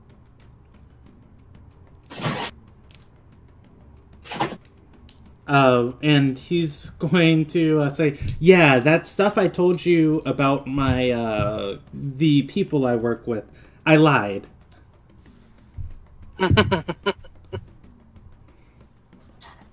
I just wanted to seem more impressive than I am. Then who do you really work? Or are you just telling me that? Because if we get out of here, you don't want us to know. He's going to say, "You can just simply call me Lucilith the Unusual. Your traveling magical spectacular showman." And I'm Morgan Darbahari. "I've heard about you, the nice." No, I'm kidding. He doesn't say that. Oh God! Nyoka's like, if he thinks he's unusual, wait until he's our group. I'm gonna slip the dagger back through the bars. In case this goes wrong from the get-go, you might need that, Mata. All right, Either Mata, to get out or to fight. Mata is going to pocket it with a 25 stealth check to conceal it. And then, yeah, I'm gonna try to get a short rest in, so I have all my wild shapes. I actually probably already have gotten this short rest in. All right. Wouldn't I have already gotten this short rest in? Oh, you were dead. Well, no, but we sat for an hour, as they were shuffling us in and out. You had the opportunity to. Gosh, you know what? I don't want to be a prickly pear of a DM of like, you didn't tell me you were taking a short rest and da da da da da. So I'm gonna flip you a coin. Is that fair? That's fair. All right. So God, I just lost. I'm just gonna roll a d2. Evens, yes. Odds, you were too much on edge about Susan coming back in and setting you on fire to, really let your guard down. So evens, yes. Odds, no. Okay.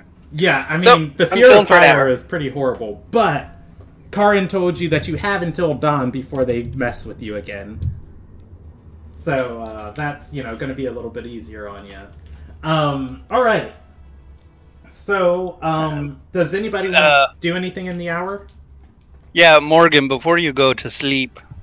I don't think I actually have to go to sleep. I just can't do anything strenuous. Yeah, you can just rest in like the corner of just, I'm trying to piss these guys off to keep them from you. I think I've made headway on one.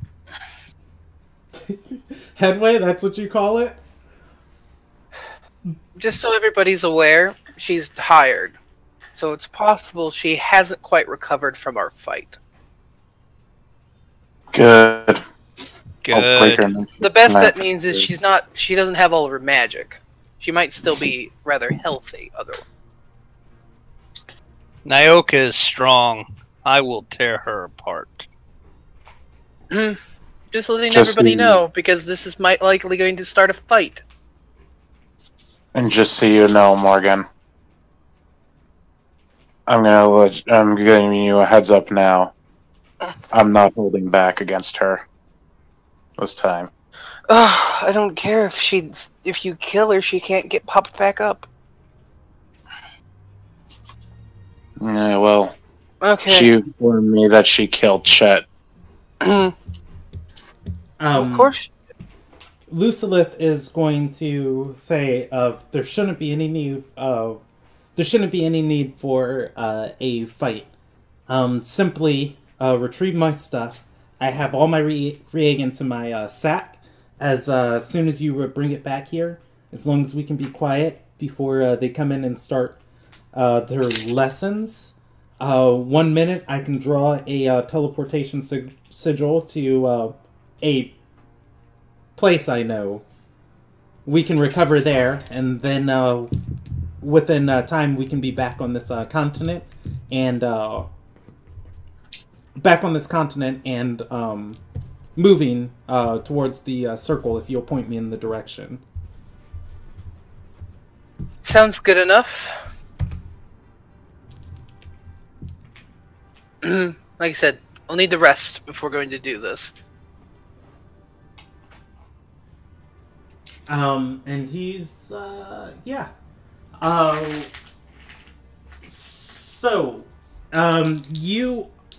party is able to take a long rest.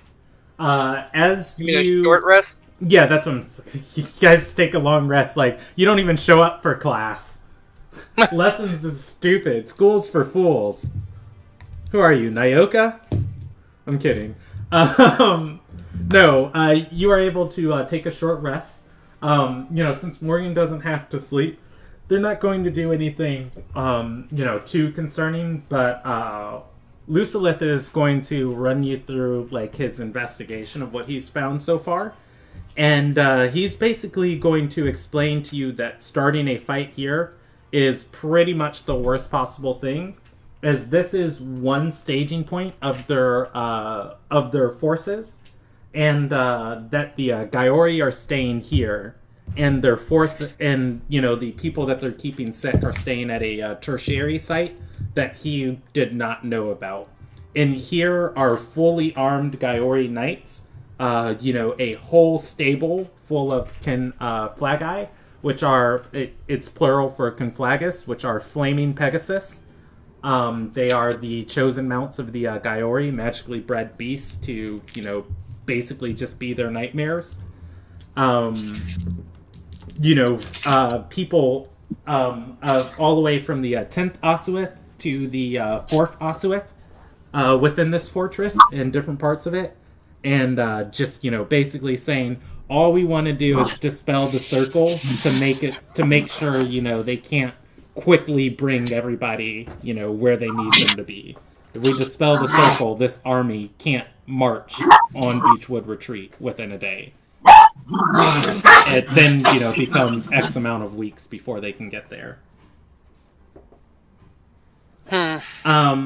Anyways, all of that information is conveyed through role-playing over the hour. As you're sitting in the back, he's just like, alright, so, this is what's going on, da-da-da. And he's a little bit haughty about it. It's more so that he doesn't trust you guys to not do something stupid on the account that he doesn't know you. To be fair, Not on the account of previous history of like, oh god, they're going to do something stupid. Just like, you have to understand, in my line of work, there's a certain amount of precision that goes into planning, and we look for the pin that's holding together the plan, and we just remove the pin and let the plan unravel. Da da da da da da da da da da da da da da. You don't need to attack war is bad. We don't fight wars, etc., etc., etc. Anyways, your hour passes. Everybody being quiet. Actually, I've got to roll a... because this is something that's going to hit Karin. I've got to roll her a intelligence check. While she's, resting, she has the thought of... Or she almost has the thought of... like, wait, Mata wasn't coughing. But that thought doesn't pass her mind. And then one final thing before I... turn the show back over to you guys. Information you guys are aware of as players that, I just handled because I roll things quickly in front of me. XJ, on his consciousness die, he rolled a D4 for the hours. XJ will be awake in 3 hours. This would be the second hour of, Morgan, getting out and everything. XJ would not be conscious for another hour. Ugh. And you know that as players. That is information that I should have rolled in front of you. But anyways, so 1 hour passes. You are not disturbed. You are able to complete your short rest. Lucilith is going to just kind of be whispering like, Lady, do you feel any better? Mata's going to say, her name's Morgan. It's going to say, Morgan. Oh, wait, you did introduce yourself to him. It's going to say, Morgan, do you feel any better? Yeah, I can do this. Point me in the direction. It'll help if they're being guarded by beasts. I'm good with animal. And he's going to, you can see him kind of pointing outside of his cell, and he's going to say the Conflagi stables are just on the other side of this dungeon. Should be 2 doors through that southern exit. So 2 doors through that southern exit. So the one like right in front of him? Yes. Okay. Morgan pressing her face to the pin can see it. Or to the bars can see it. Alright, well, wish me luck. Additionally, now, so Morgan shapeshifts? Yeah, unless you were going to do something that interrupted my shapeshifting. Well, no, I was just going to say, mechanically, for Morgan, picking a lock from this side, the DC would be easier if you were able to properly see what you were doing.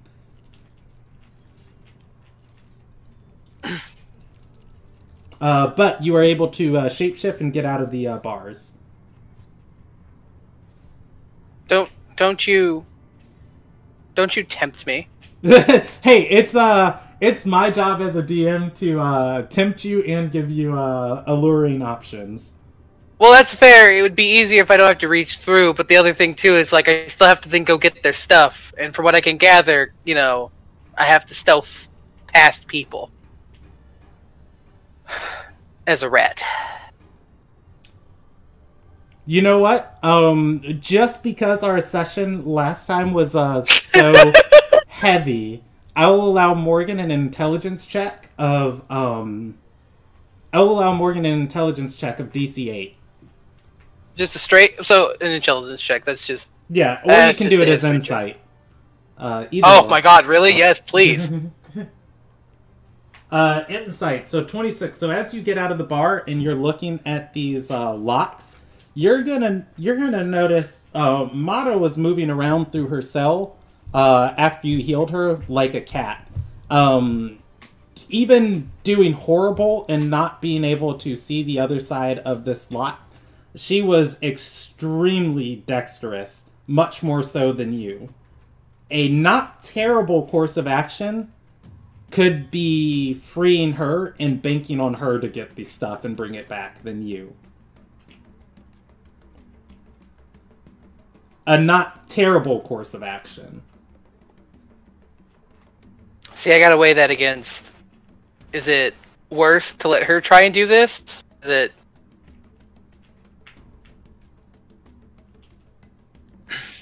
Or is it better to try and let me do this? Guys, help my decision-making process.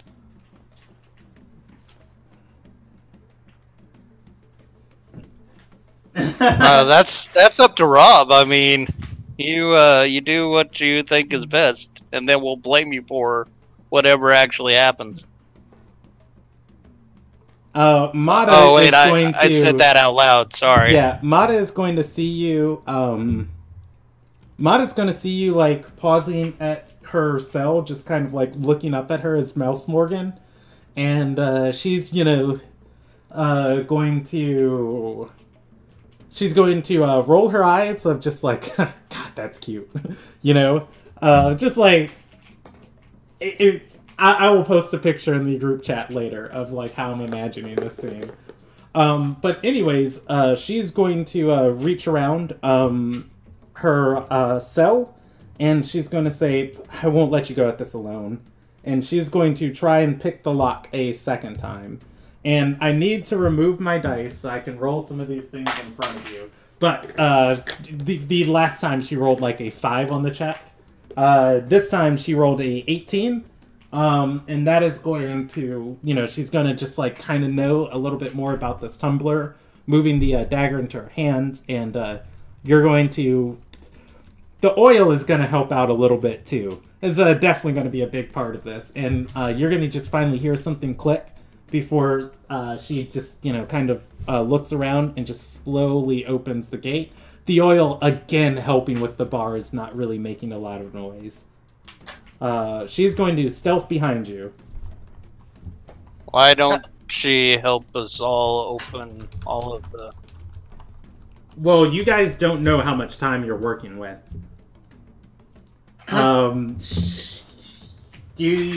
That's another option you have. You can have Mata stay back and start unlocking cells.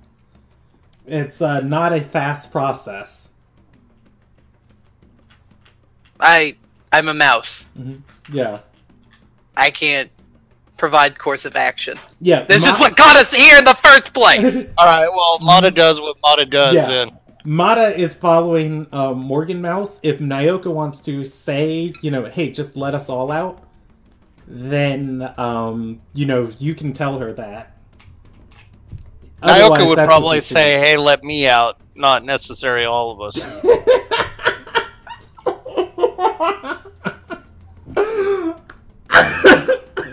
Okay. That's fair. So it's going to take her about a minute to pick your lock. God, your tumbler is going to be different. And she's going to say, okay, there's no oil, there's no anything on it. She makes one attempt at it, and she's just like, you have to forgive me. This dagger really isn't a good thieves' tool. Nyoka's like, it's fine. Go with Morgan, protect her. Okay, she is going to follow behind Morgan. Rolling a 17 on her stealth check. I have to roll a stealth check, don't I? You do have to roll a stealth check, unless you just want to be a squeaky mouse running every place. Boom! Alright, she is going to... God, thank God for Mata, because there are things I didn't even consider in this dungeon. Also, it's actually a 19. I wanted to note this. Okay. I didn't adjust for the rat stats. I'm as dexterous as a rat. I'm as wise as a Mor. Let's see. Dynamic lighting and delete. She's going to open the first door for you, and Anthony, for the sake of this, I'm going to move you here so you can actually see what's happening. Because I know you've been staring at darkness for like the last 20 minutes. No, it's fine, Brandon. I'm stepped away from my computer for a moment anyway. Oh, okay. Okay, that's fair. Yeah. My picture is actually bugged, and all I see, Brandon, is what looks like a sunrise with Nyoka in the middle. Yeah, that's how I have the dynamic lighting set up. If you see where I have moved you. Well, gotcha. Actually, I can turn dynamic lighting off on this because it's less important right now. And then you guys can kind of see the chamber that you're in. Just, for the... It was kind of important for, like, how your characters were reacting. But, let's see. Enforced line of sight. Oh, if I turn off dynamic lighting, it reveals the whole dungeon. The whole dungeon... Okay, I'm going to be straightforward with you guys. BT dubs. This whole dungeon is not built. I did slack on my prep work this week, and I didn't go in and populate it with everything that I should have, because I was feeling down and not good about myself after the last session. So I will completely take the fault for that, and we're doing the rest of this dungeon in... God, that thing. I forgot the word. Cinematic? Yeah, we're doing it in cinematic. I will be, referencing the dungeon room, just, for my own personal notes. But anyways, let's see. Dynamic lighting, enable, and the whole fortress is about to pop up. So, yeah, that's the chambers that you guys are looking at.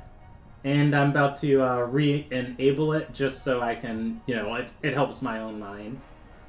There we go. And we're moving off of Nyoka's site. Okay. So,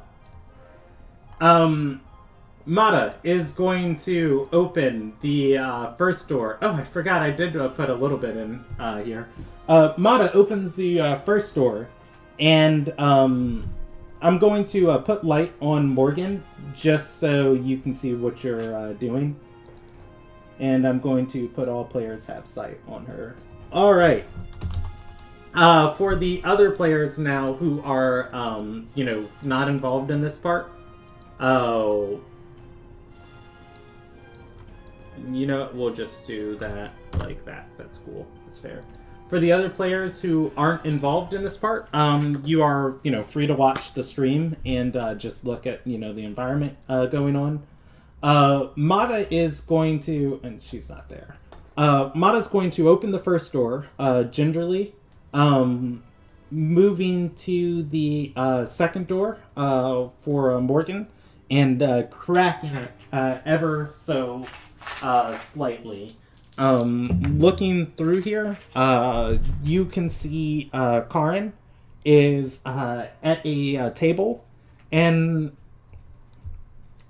for the sake of brevity, she's reading something.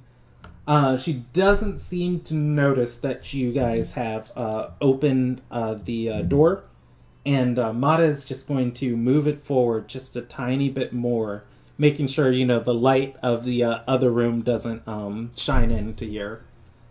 She points to Morgan and gestures for Morgan to go through. Oh, you can't see the other room because I haven't removed that wall yet. Squeak, squeak, squeak, squeak. I'm adorable. I'm a mouse. Mm-hmm. All right. It is not open that much, though. It's like as much as like the light that's going through there. Morgan can step through, and Lucilith told you 2 chambers to the west of this room is where you'll find the Conflagi stables.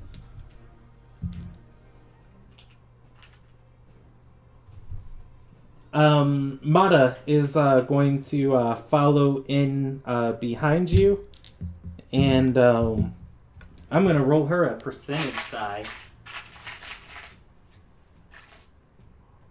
Because that's always the best thing in tense situations,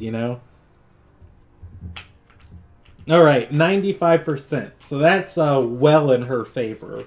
As, you see her stepping through this room, there is obviously, some sort of just things discarded here on the wall, like spears thrown against it or something, as not properly storing their armaments. And she's gonna go to step down, see it, move her foot, and just the wind of it is going to pass and this thing's gonna move.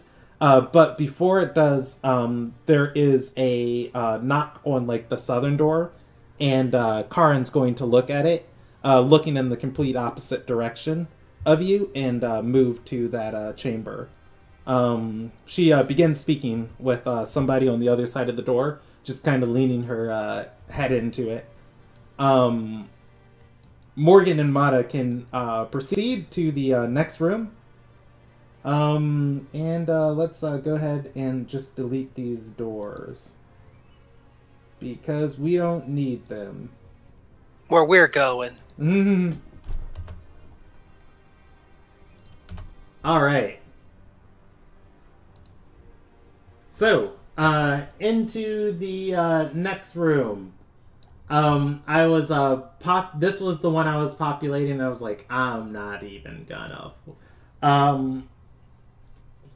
Mata opens the door, and looking into this room, it is lined with 4 sets of stables. Or actually, it's gonna be 3 rows of stables, and I'll show you how those are set up.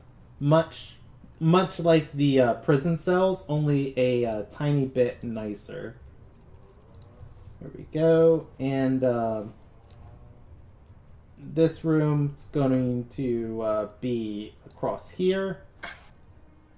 Across here. And, 4. I was, or 3. I was right on the second one.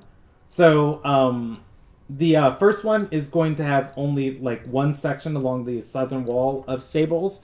The stables in the middle one are going to be a set of double stables. So each side there is a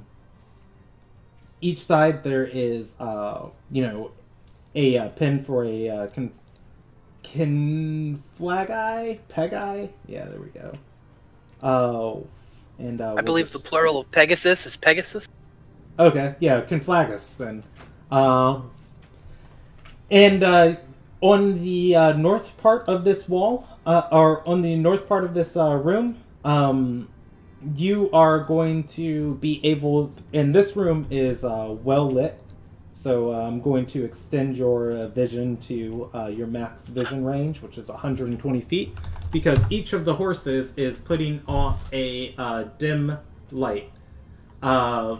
And on the northern part of the room, you can see those rows of chest and armor that is kind of stored here. There's barding for the different flaming horses that are lining the pens. These pens, by the way, are made of stone because you can't keep a flaming horse in a wooden pen. This room is very hot. It's causing Morgan to sweat just by being in here. Which is the most dangerous thing. I'm going to roll the horses 21 perception checks. No, I'm kidding. There will be a stable hand moving through here, feeding the... Oh god, that's horrible. There's going to be a stable hand in here feeding the horses, and he is turned directly at the door as Mata opens it, and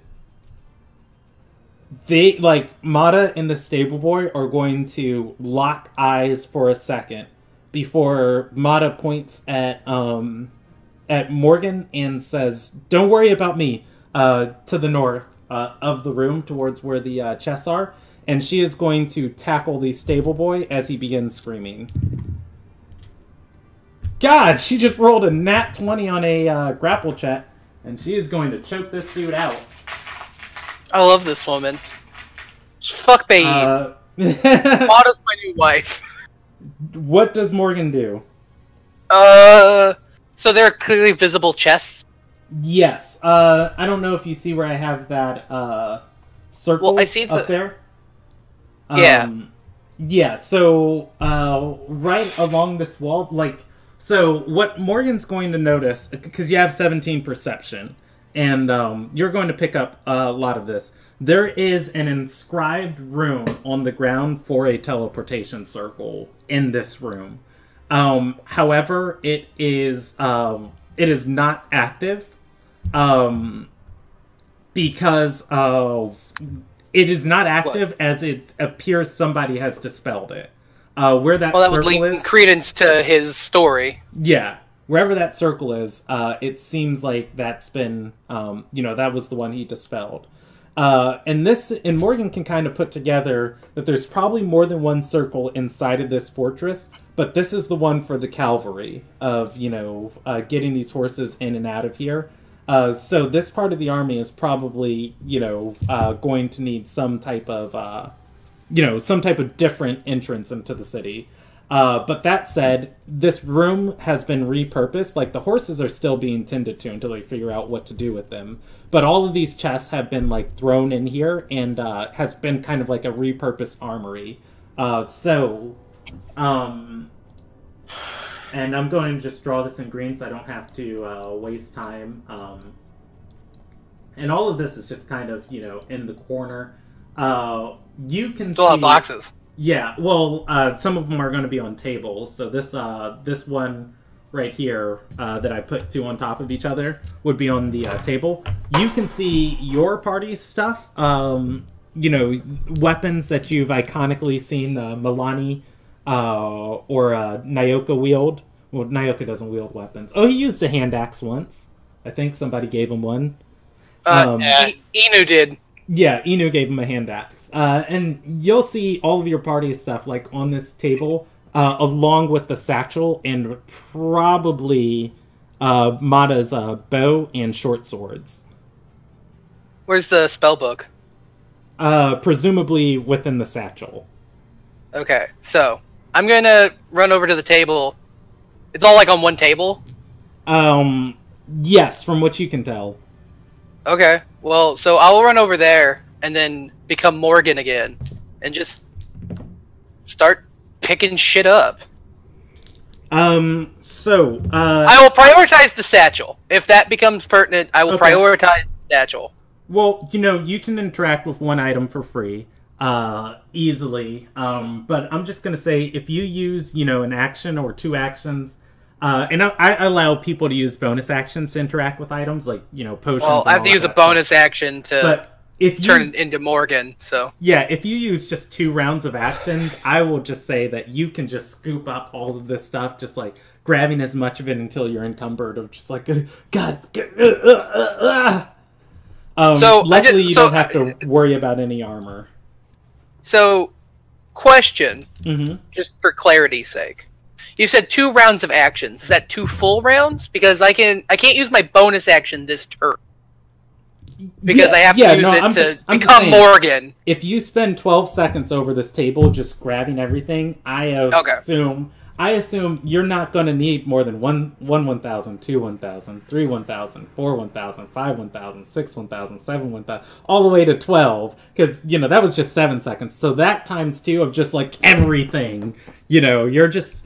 You are the bank robber. Just like, put it in the bag! Just put it in the bag! There's no sorting going on here. Within that time, too, you're also going to hear the stable attendant stop screaming. Did my new wife kill him? What do you think? Yeah.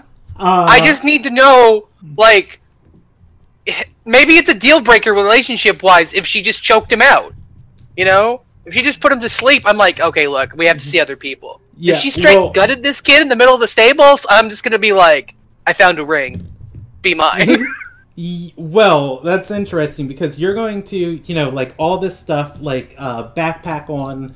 I think one of your party members, XJ, had a satchel, or not a satchel, a sack, and just throwing the rest of the stuff inside of the sack, like walking around like Santa Claus with this thing. Mata is going to be covered in blood, of course. Fists, arms, face. And the stable boy is going to be there on the floor, and the horses are going crazy in the pens around her. And she's going to say, quick, turn back into an animal or whatever. I'll take the blame for this. You guys get out of here. If you get that circle dispelled, don't even come back for me. You hear people marshaling towards this chamber. You probably have maybe a round to do something before either You're gonna kill my wife! But it throws them off your scent. Can I kiss Mata before I turn back into a rat? Blood-covered kiss? You can. Yeah. And that is going to catch her by surprise as she embraces you for a second and then pushes you off and says, "Go!" And I'm going to roll a percentage die of which of the 2 dungeon keepers answers first.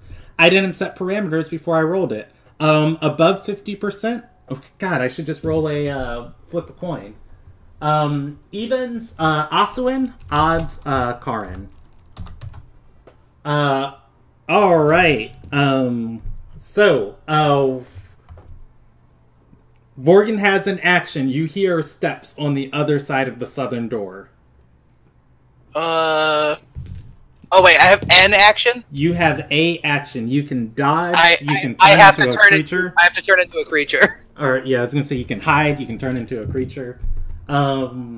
stepping into the room, Karin is going to step into the area, looking at Mata, looking at the dead stable attendant, and pulling out her longsword, and she is going to shake her head and say, "We let you into our home, and savage, you filthy savage, you do this.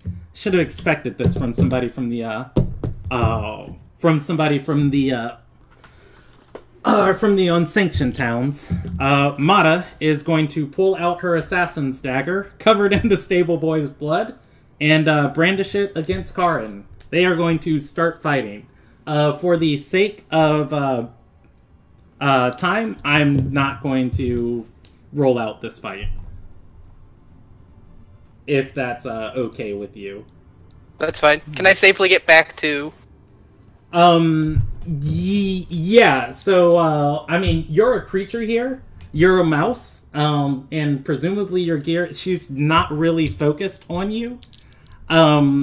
If you want to roll a stealth check, though, in case there are any other members coming, I would highly suggest it, but you can just run back to the other group.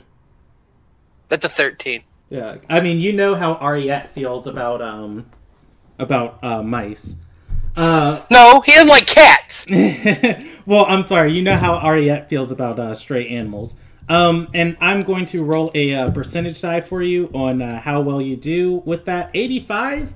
You know what? So all of the people are going to be coming from the northern part of the chamber as the two begin fighting. Morgan runs back into the room. Everybody else heard the sounds of a scuffle, somebody screaming, and then, obviously nothing for a few seconds before they, heard the sound of a sword clanging against some... God, imagine defending yourself with a kitchen knife.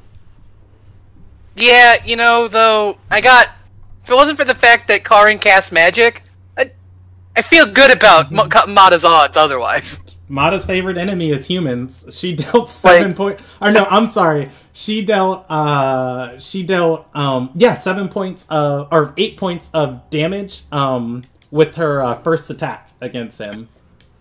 And that was a 1 on the dagger. Like I like her odds, I don't know what condition she's in right now overall, but I got a good feeling that she's still got all her spells. She's gonna die because she has backup, but because Karin has backup. But I got good odds that she's taking Karin to the bridge with her. Milani's story solved. Because I can't have nice things. Welcome to Ilderon, where Brandon always kills Rob's character's loves. The minute Rob shows some romantic interest in anybody, they're dead. I have to imagine that Elmira is in a ditch somewhere. Hey, Elmira's dagger saved your guys' life. You owe that woman so much. Consider her debt clear. To be fair, Rob, you've showed romantic interest with about 17 different people this campaign. I really loved Mata. Everything else is just lust. Anyways, presumably, Mata can hold them off for some feasible amount of time. Lucilith, as you come back squeaking into the room, he's going to say, quickly, give me my satchel. Hold that door closed. If you can get your companions out, that's for the better. But as long as we get that circle dispelled, we'll be good. So I'll turn it back into Morgan, hand him the satchel, and just be like, there was a dispelled circle in that room. Yeah, that's one circle. This is the fortress circle dispelled. There's the site in Beechwood Retreat. Or there's a site in Lockleal that they need dispelled. I don't have my boot dagger anymore. You don't have... You have all of your party's gear now. all of Nyoka's artisan's tools. Nyoka is a witchamajigger. He whittles. He has a whittling knife that's smaller than an assassin's knife. Okay, cool. Well, I'm gonna give him his stuff, and then I'm gonna start giving, well, Nyoka and Milani, because fuck X-Ray. He's asleep. Okay, so, I will say, I'm going to give you guys base a minute. You know, of course, it's going to take a little bit longer than that. And well, actually, here's what I'll do. I'll give you guys base 3 turns, because it's going to take at least that long for Karen rolling max damage without critting to kill Mata, especially with the healing. And I'm going to roll Mata a percentage die. Every 10 that she gets on the percentage die is how many additional turns she buys you. Alrighty. So, the fight is still going strong. Within 1 round, you're able to give Lucilith his stuff, run by the cell for Nyoka, give him his stuff, and at the end of the round, you know, places you at the far end with Milani, just kind of like shoving things through the cell, dropping them on the floor. At the top of your first round, everyone is equipped. Lucilith is going to begin drawing the teleportation circle, and he's going to yell, "Brace the door!"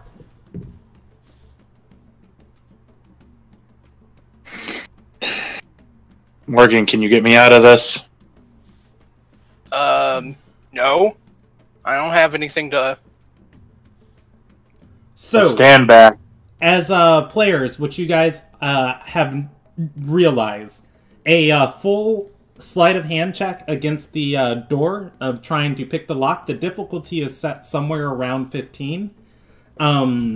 Breaking the stuff before without any armor or equipment was at 25 or 27 for an athletics check to break it. Dealing damage to it, as Nyoka was, it has a damage threshold. Nyoka only felt effective when he dealt more than 7 points of damage to it at a single time. When you guys were trying to break, that's information you know as players, that when you're trying to break out of these iron bars and stuff, or manacles and chains before. Back up.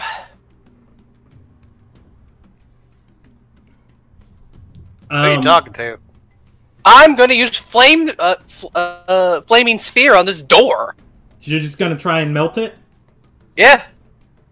I'm gonna back to the very far back corner. Okay, Milani's or Nyoka's? Milani's. You can start trying to pick yourself out.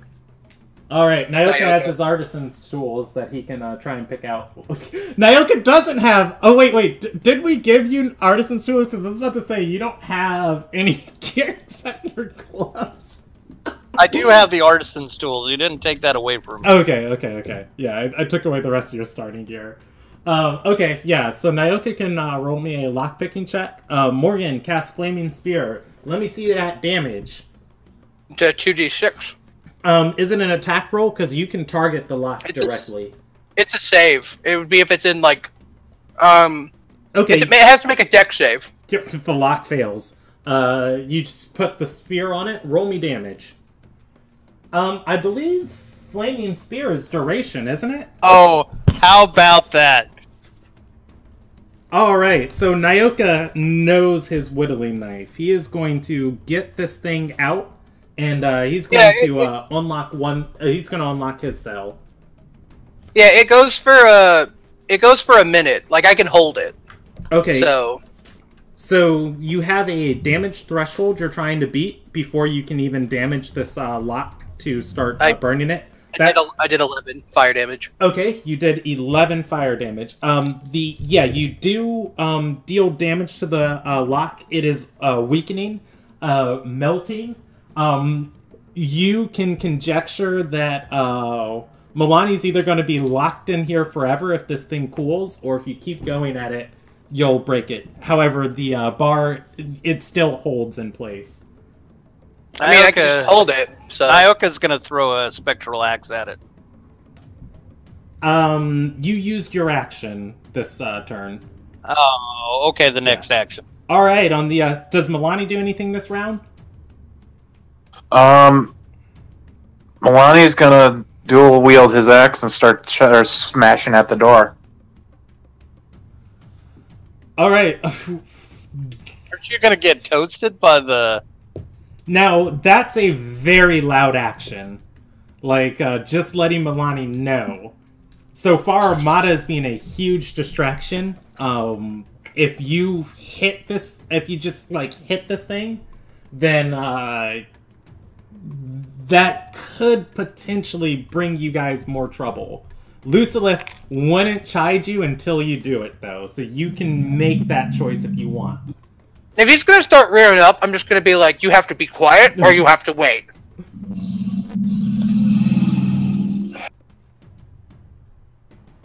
Just hurry up. Do you need me to roll more damage? Yeah, turn 2, you can roll more damage. It fails again. Let's see. That is... So this lock is barely hanging in there. You have dealt 19 points of damage to it. You've beat its damage threshold, though, both times, so your damage is effective.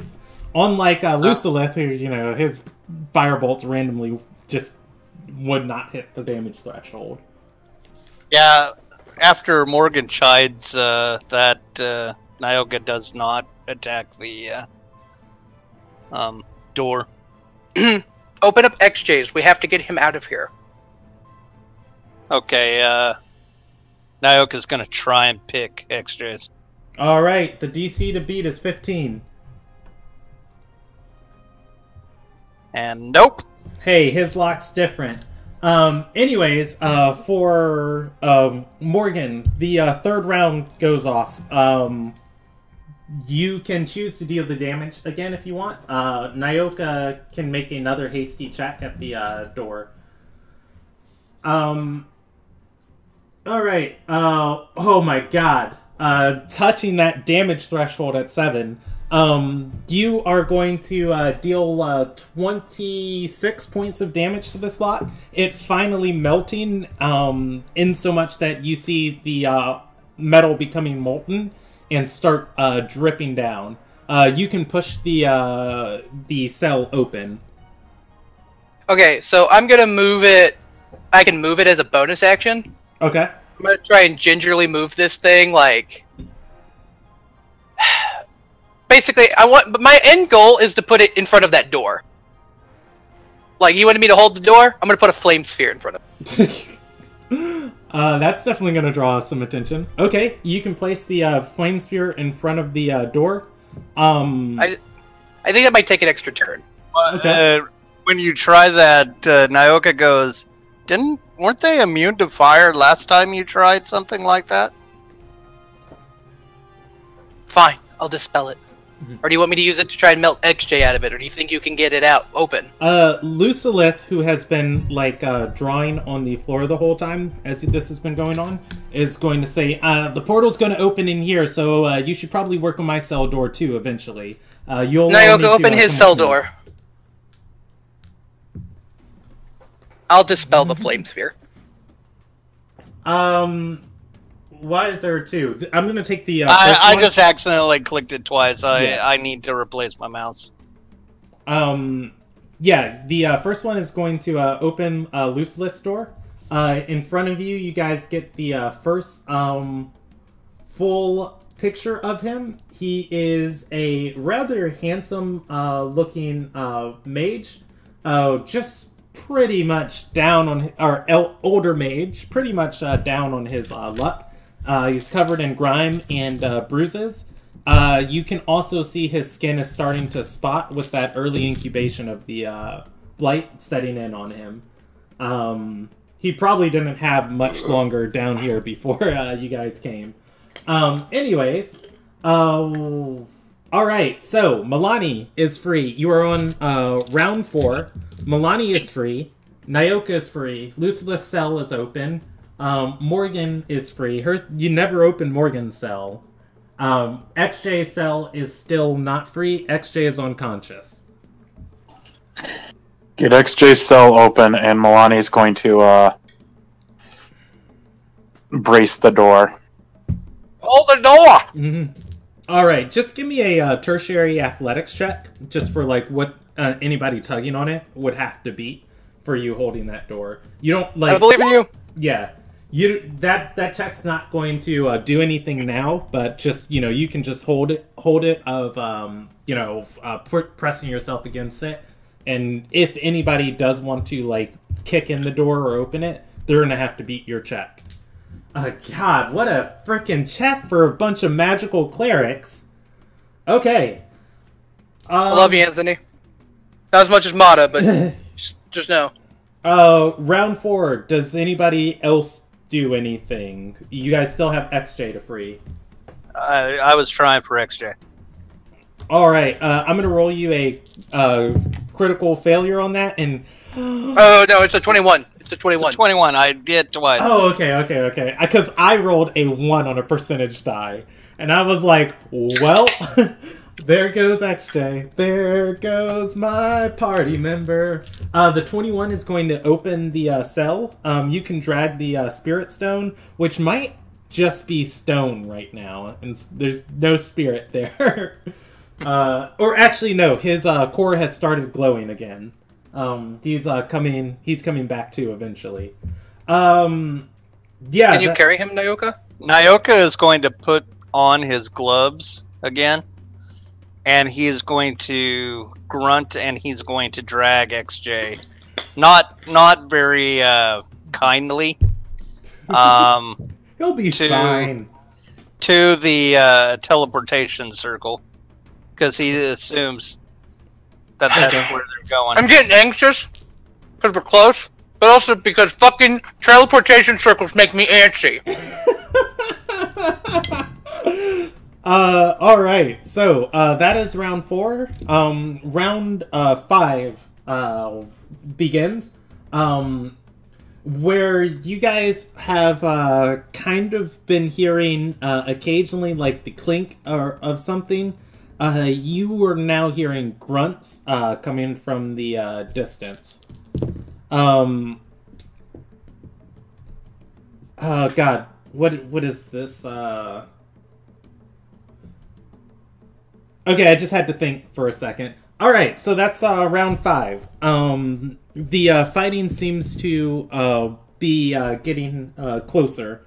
Lucilith, as Nyoka drags XJ into his cell, and, if you want to move out of this, let me know, and I will.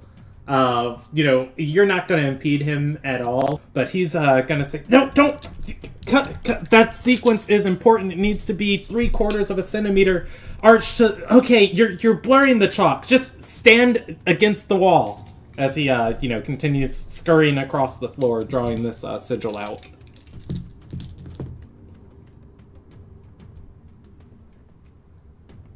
It is the 5th round. You guys can do anything you want.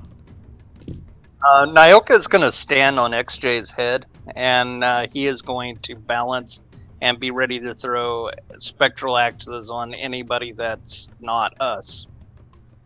Okay. Milani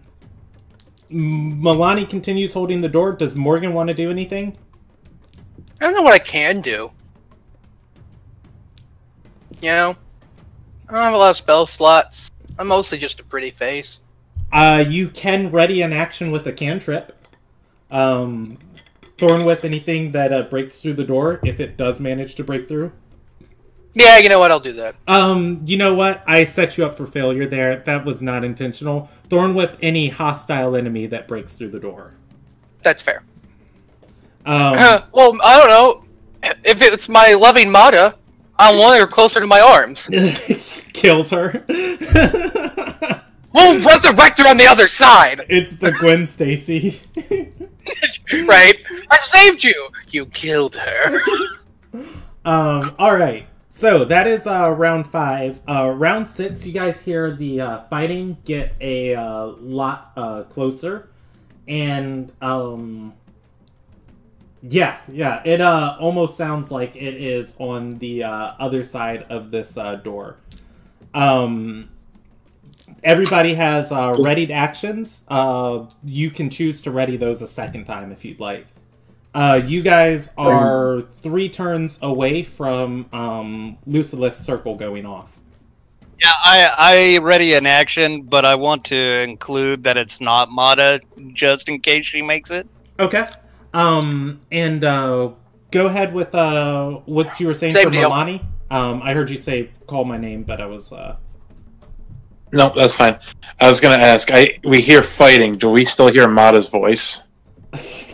I mean, there's not a lot of voice going on. The only other aggressive person in this, I'm going to allow you, just free intelligence, not checks, but successes. The only other hostile person, Morgan left with a Mata and did not come back with a Mata.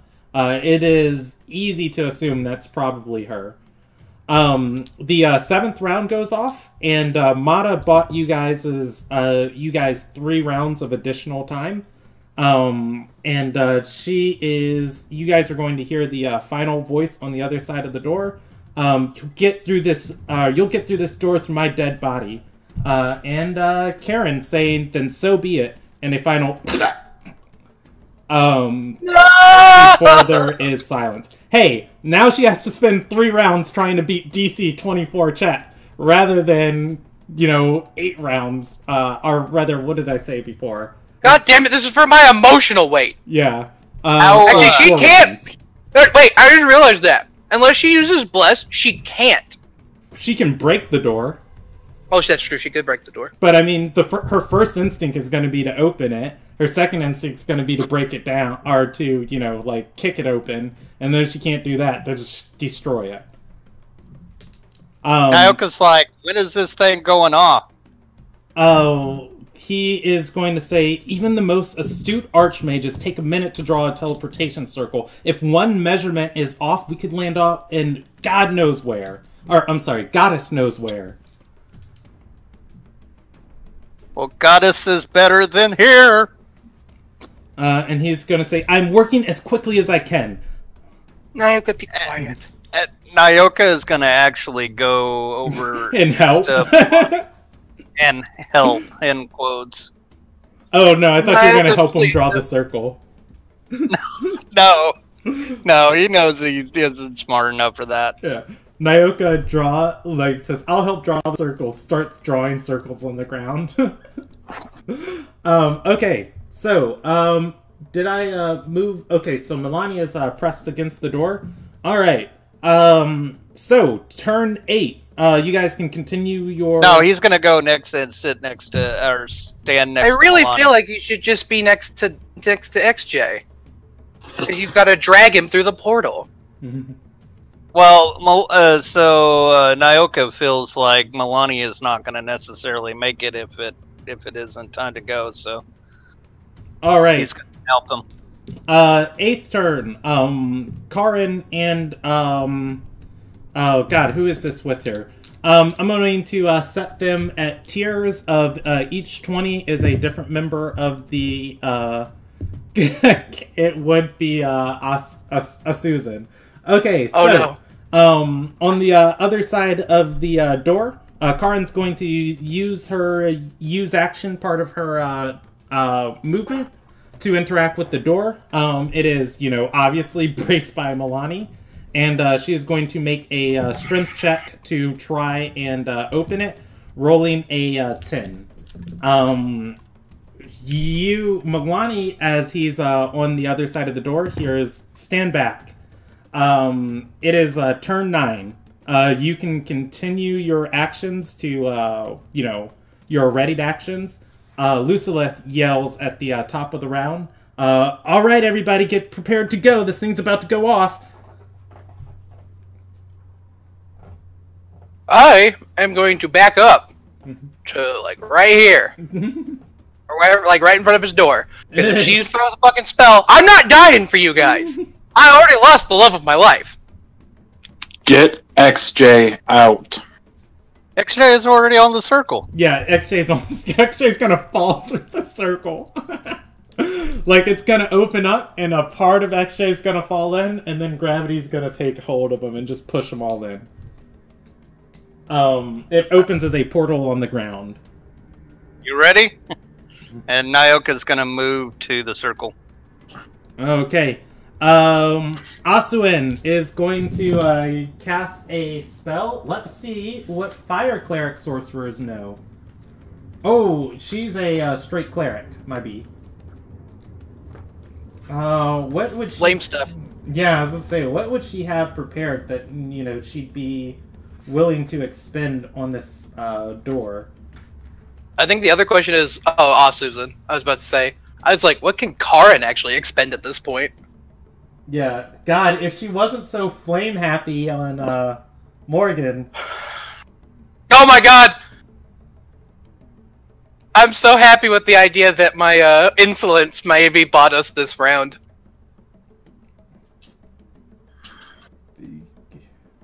Brandon, just so I know for posterity's sake, how far away is the cell from the door?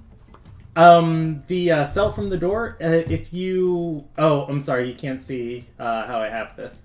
That, getting inside of this space you'll be able to enter the portal. It opens 10 feet by... It's a 10 foot in diameter portal. More of my question is, how far away is it from me? Oh, do you see what I'm pointing? It's 13 feet. Or actually, I'm sorry. It would be from the top. It's 10 feet from you. 10 feet? Yes. Alright, so that is round 9. Round 10. The door catches flame as it just ignites into flame. I will allow Milani, since, you know, you've just been holding it, I will allow you, not your reaction, but just as a reaction, to just like, holy, and let go of the door. However, the door is a blaze. It is still holding strong, as it's a thick wood and metal dungeon door. But it's not going to last another round. Fortunately, you guys see a dim light coming from the cell as the runes that Lucilith has been drawing each begin to light up one by one. The whole cell comes alight and a portal opens in the center as him and XJ fall through. The last thing you hear him saying is, "Come on, let's go!" Yeah, I'm diving in it. Me too. No hesitation. All right. If you bitches die, you bitches die. I got big plans for this world. I'm just going to move you guys aside for the people, who dive through. Nyoka has dove through. The door is... I'm looking at what the spell she cast does. So if you give me 1 second, I can give you a better description of it if Milani is debating going through and fighting a cleric and... Milani, get your butt through here. Brandon, you said it sounded like they were pretty much right on the other side of the door when the fighting stopped? Yes. The spell she cast, I know... Okay, here we go. Equivalent brightness to George. Oh, I'm sorry. That is the... Give me 1 second to re-describe, because she is going to emulate this door. The spell I was assuming she'd be able to do it with was Continual Flame, but that spell does not produce any heat. So... Immolate's such a cool word. It's going to be a Guiding Bolt in a 4th level slot, and she is just going to try and blast this door apart. That's her only option right now. And yeah, we'll go with. Let me look at the damage of Guiding Bolt, and I want to re-describe that last round. But for the most part, not much of anything will change. Let's see. In each slot above second or higher, it gains 2 additional d6 of damage. And so it's going to be 6d6 against the door. Wait, no, I didn't calculate that right. Second, that's going to be 7d6 against the door. The door just being blasted as Melania is like holding this thing. This thing is blasted apart. There is enough of the metal frame that the door is still standing between him and them. It's going to take them an additional turn to get through here. The door had 25 hit points of health. That door is the real MVP. That actually changed my plan completely. So Were you gonna bug and be a hero? I'm gonna try to grab her and go, but if the door is like jacked up, I wouldn't be able to get it open in time. So yeah, diving through the portal. All right. I thought about that too, but I mean, I thought if she managed to do like a we're like getting pushing through as she comes through the door, I was gonna ice knife her in a 3rd level slot. Yeah, that's that's what happens when a cleric doesn't have emulation on their list, man. he was gonna grab what's her name, who died right at the door. Yeah, I thought you were gonna get petty revenge. Oh, she died on the door. Like, Milani holding the door would have felt her, like, stabbed to the door. And then just like, alright, now that's, yeah. That means they're burning her corpse! Oh, they're fucked. Yeah, the problem is if I was gonna swing open the door, grab her, and run for the portal, but if they jacked up the door and it's gonna take too long, an extra round to open it. Alright. No. We are going to pick up here next session. As you all are on the other side of this portal, you appear inside of this large sanctum. There's this huge teleportation rune on the floor. It is maybe 30 feet in diameter. There are foreign people of like dark tan skin all around you, barely wearing any clothes. Some people walking and through Roman this Drake is chamber there with their not at this time. Damn Walking it! through this chamber with their head dug into a book. A couple armed guards standing close to the circle. And you guys all fall into the circle as it is on plan, just hasty teleportation circle. You don't walk through this portal. Everybody dove through this thing. Everybody is going to be on the arm, like pulling out their arms and looking at you guys. Lucilith is going to stand up with his hands, coughing, and say, have no fear. I work on behalf of the Galena Mave. I'm just passing through the university. I found myself in a bit of a pickle, and I needed to use the first teleportation rune that came to my mind. And I apologize that I didn't send a sending ahead of time that I was coming. Time was of the urgency, and I seem to have contracted the blight. If anybody can cleanse me of that. Thank you. And I grab him. Use us for restoration. All right, and that's where we're going to end for tonight. Oh, God. So, that Group F, Group B flashback crossover, am I right? Actually, yeah. Yeah, pretty daggone close. Ioka, as he's laying there, looks around and then looks at Morgan and goes, "Why am I following you again?" You're welcome to leave. Anytime.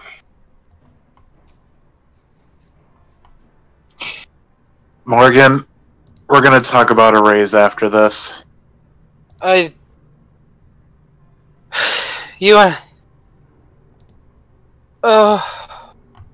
I need sleep, because I'm gonna throttle all of you.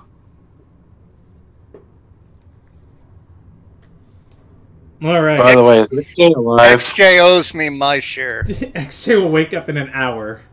On another continent! I just love... Just remember, we need to tell him, because he'll think he's blind again. Yeah. GPS out of sync. Indications. A little guy. Anybody got a bag, we'll put it over his head and see how long it takes him to realize it. XJ has a sack. Morgan's gonna rip out his ocular sensors in a minute. Nyoka actually just puts the bag over his head and goes, "This ought to be fun." All right, experience for 3 sessions, guys. We're gonna level up, baby! We're gonna do it! I dedicate my level 6 to Mata. Levels. Oh yeah, we are going to level 6, aren't we? Hey, saving Mata was like so, or letting, or just the staring at Mata's cage was so clutch because Morgan having to kill that stable boy and then hold off the Gaiori for 1 minute on her own would have been. It wouldn't have happened. I'd be dead. Yeah, people would be I'd dying, die. and it would be like, In a all right, round. yeah, which players are dying and which players are, going to be making it through to next session.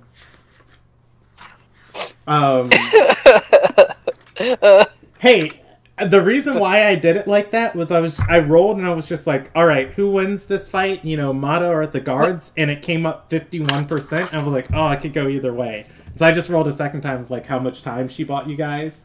And I was just like, okay, Look, I understand why it happened. That doesn't mean I can't be sad about it. Yeah, there was a potential with the roll that she could have bought enough time to be like, "Hey, can you guys let me through?" All the time because yeah, it's just like I distracted them and I want to leave also. All right, so you guys are 5th level. I'm going to save in total 7,000 experience for all 3 sessions. We did it. I'm now level 6. I'm additionally going to give Morgan inspiration for tonight, and I'm going to give... Oh, go ahead. How much again? 7,000? 7,000. You know what? I'm going to say 7,500, because there's probably a story moment or something that I know I forgot. Because it was... We finished the grudge match! It is, oh god, yeah, that's, that extra 500's for the grudge match. And I'll give Morgan inspiration definitely for tonight. And that was XJ's plan of I talked to Jackal and he said XJ would pull out his core and attempt to self-destruct.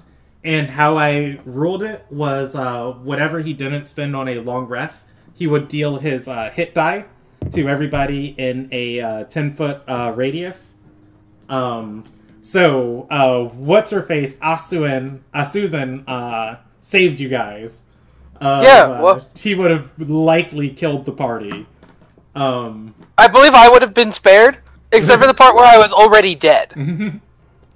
Exactly. That's why I talked to you guys at the start of the session. I was like, do you guys want to re-roll? Because there's a high chance you could just TPK at the top of the round. If she runs out of dispel magics and can't dispel XJ after the X number time that he attempts to do that. Impact. Oh, that's what I'm calling it now. There's throughout the roleplay of the night, he would have several opportunities to keep self-destructing, and whenever she ran out of 3rd level slots is when it'd be like, well, goodbye. And that's what I was going to say, we can just fast forward through all of that. Really good session tonight, guys. This was a good pick-me-up. I mean, except for the whole fact that, the love of my life is dead now. But That's par for the course. Yeah, your guys' next session is going to be on the 5th of October. 5th of October. And you will you won't be spending much time in Ililnagai. Lucilith will rest up and then teleport you guys probably back to Galkin. And you show him where the sigil is, and then that's a high chance of completing the Gaiori quest line, like super duper early too. Go us! Yeah, but not really. By not really, I mean not really completing it, because I'm gonna keep leveling up, and I'm gonna find that woman, and she's gonna hurt. I hurt my friends today. Yeah, I'm gonna end the broadcast there. Thank you everybody for watching. If you're commenting on YouTube, I'm sorry I didn't have the YouTube link open today, so I didn't see it. But I will likely reply to all those later tonight. All right. Thank also, you. shout out to Willow. You're the best.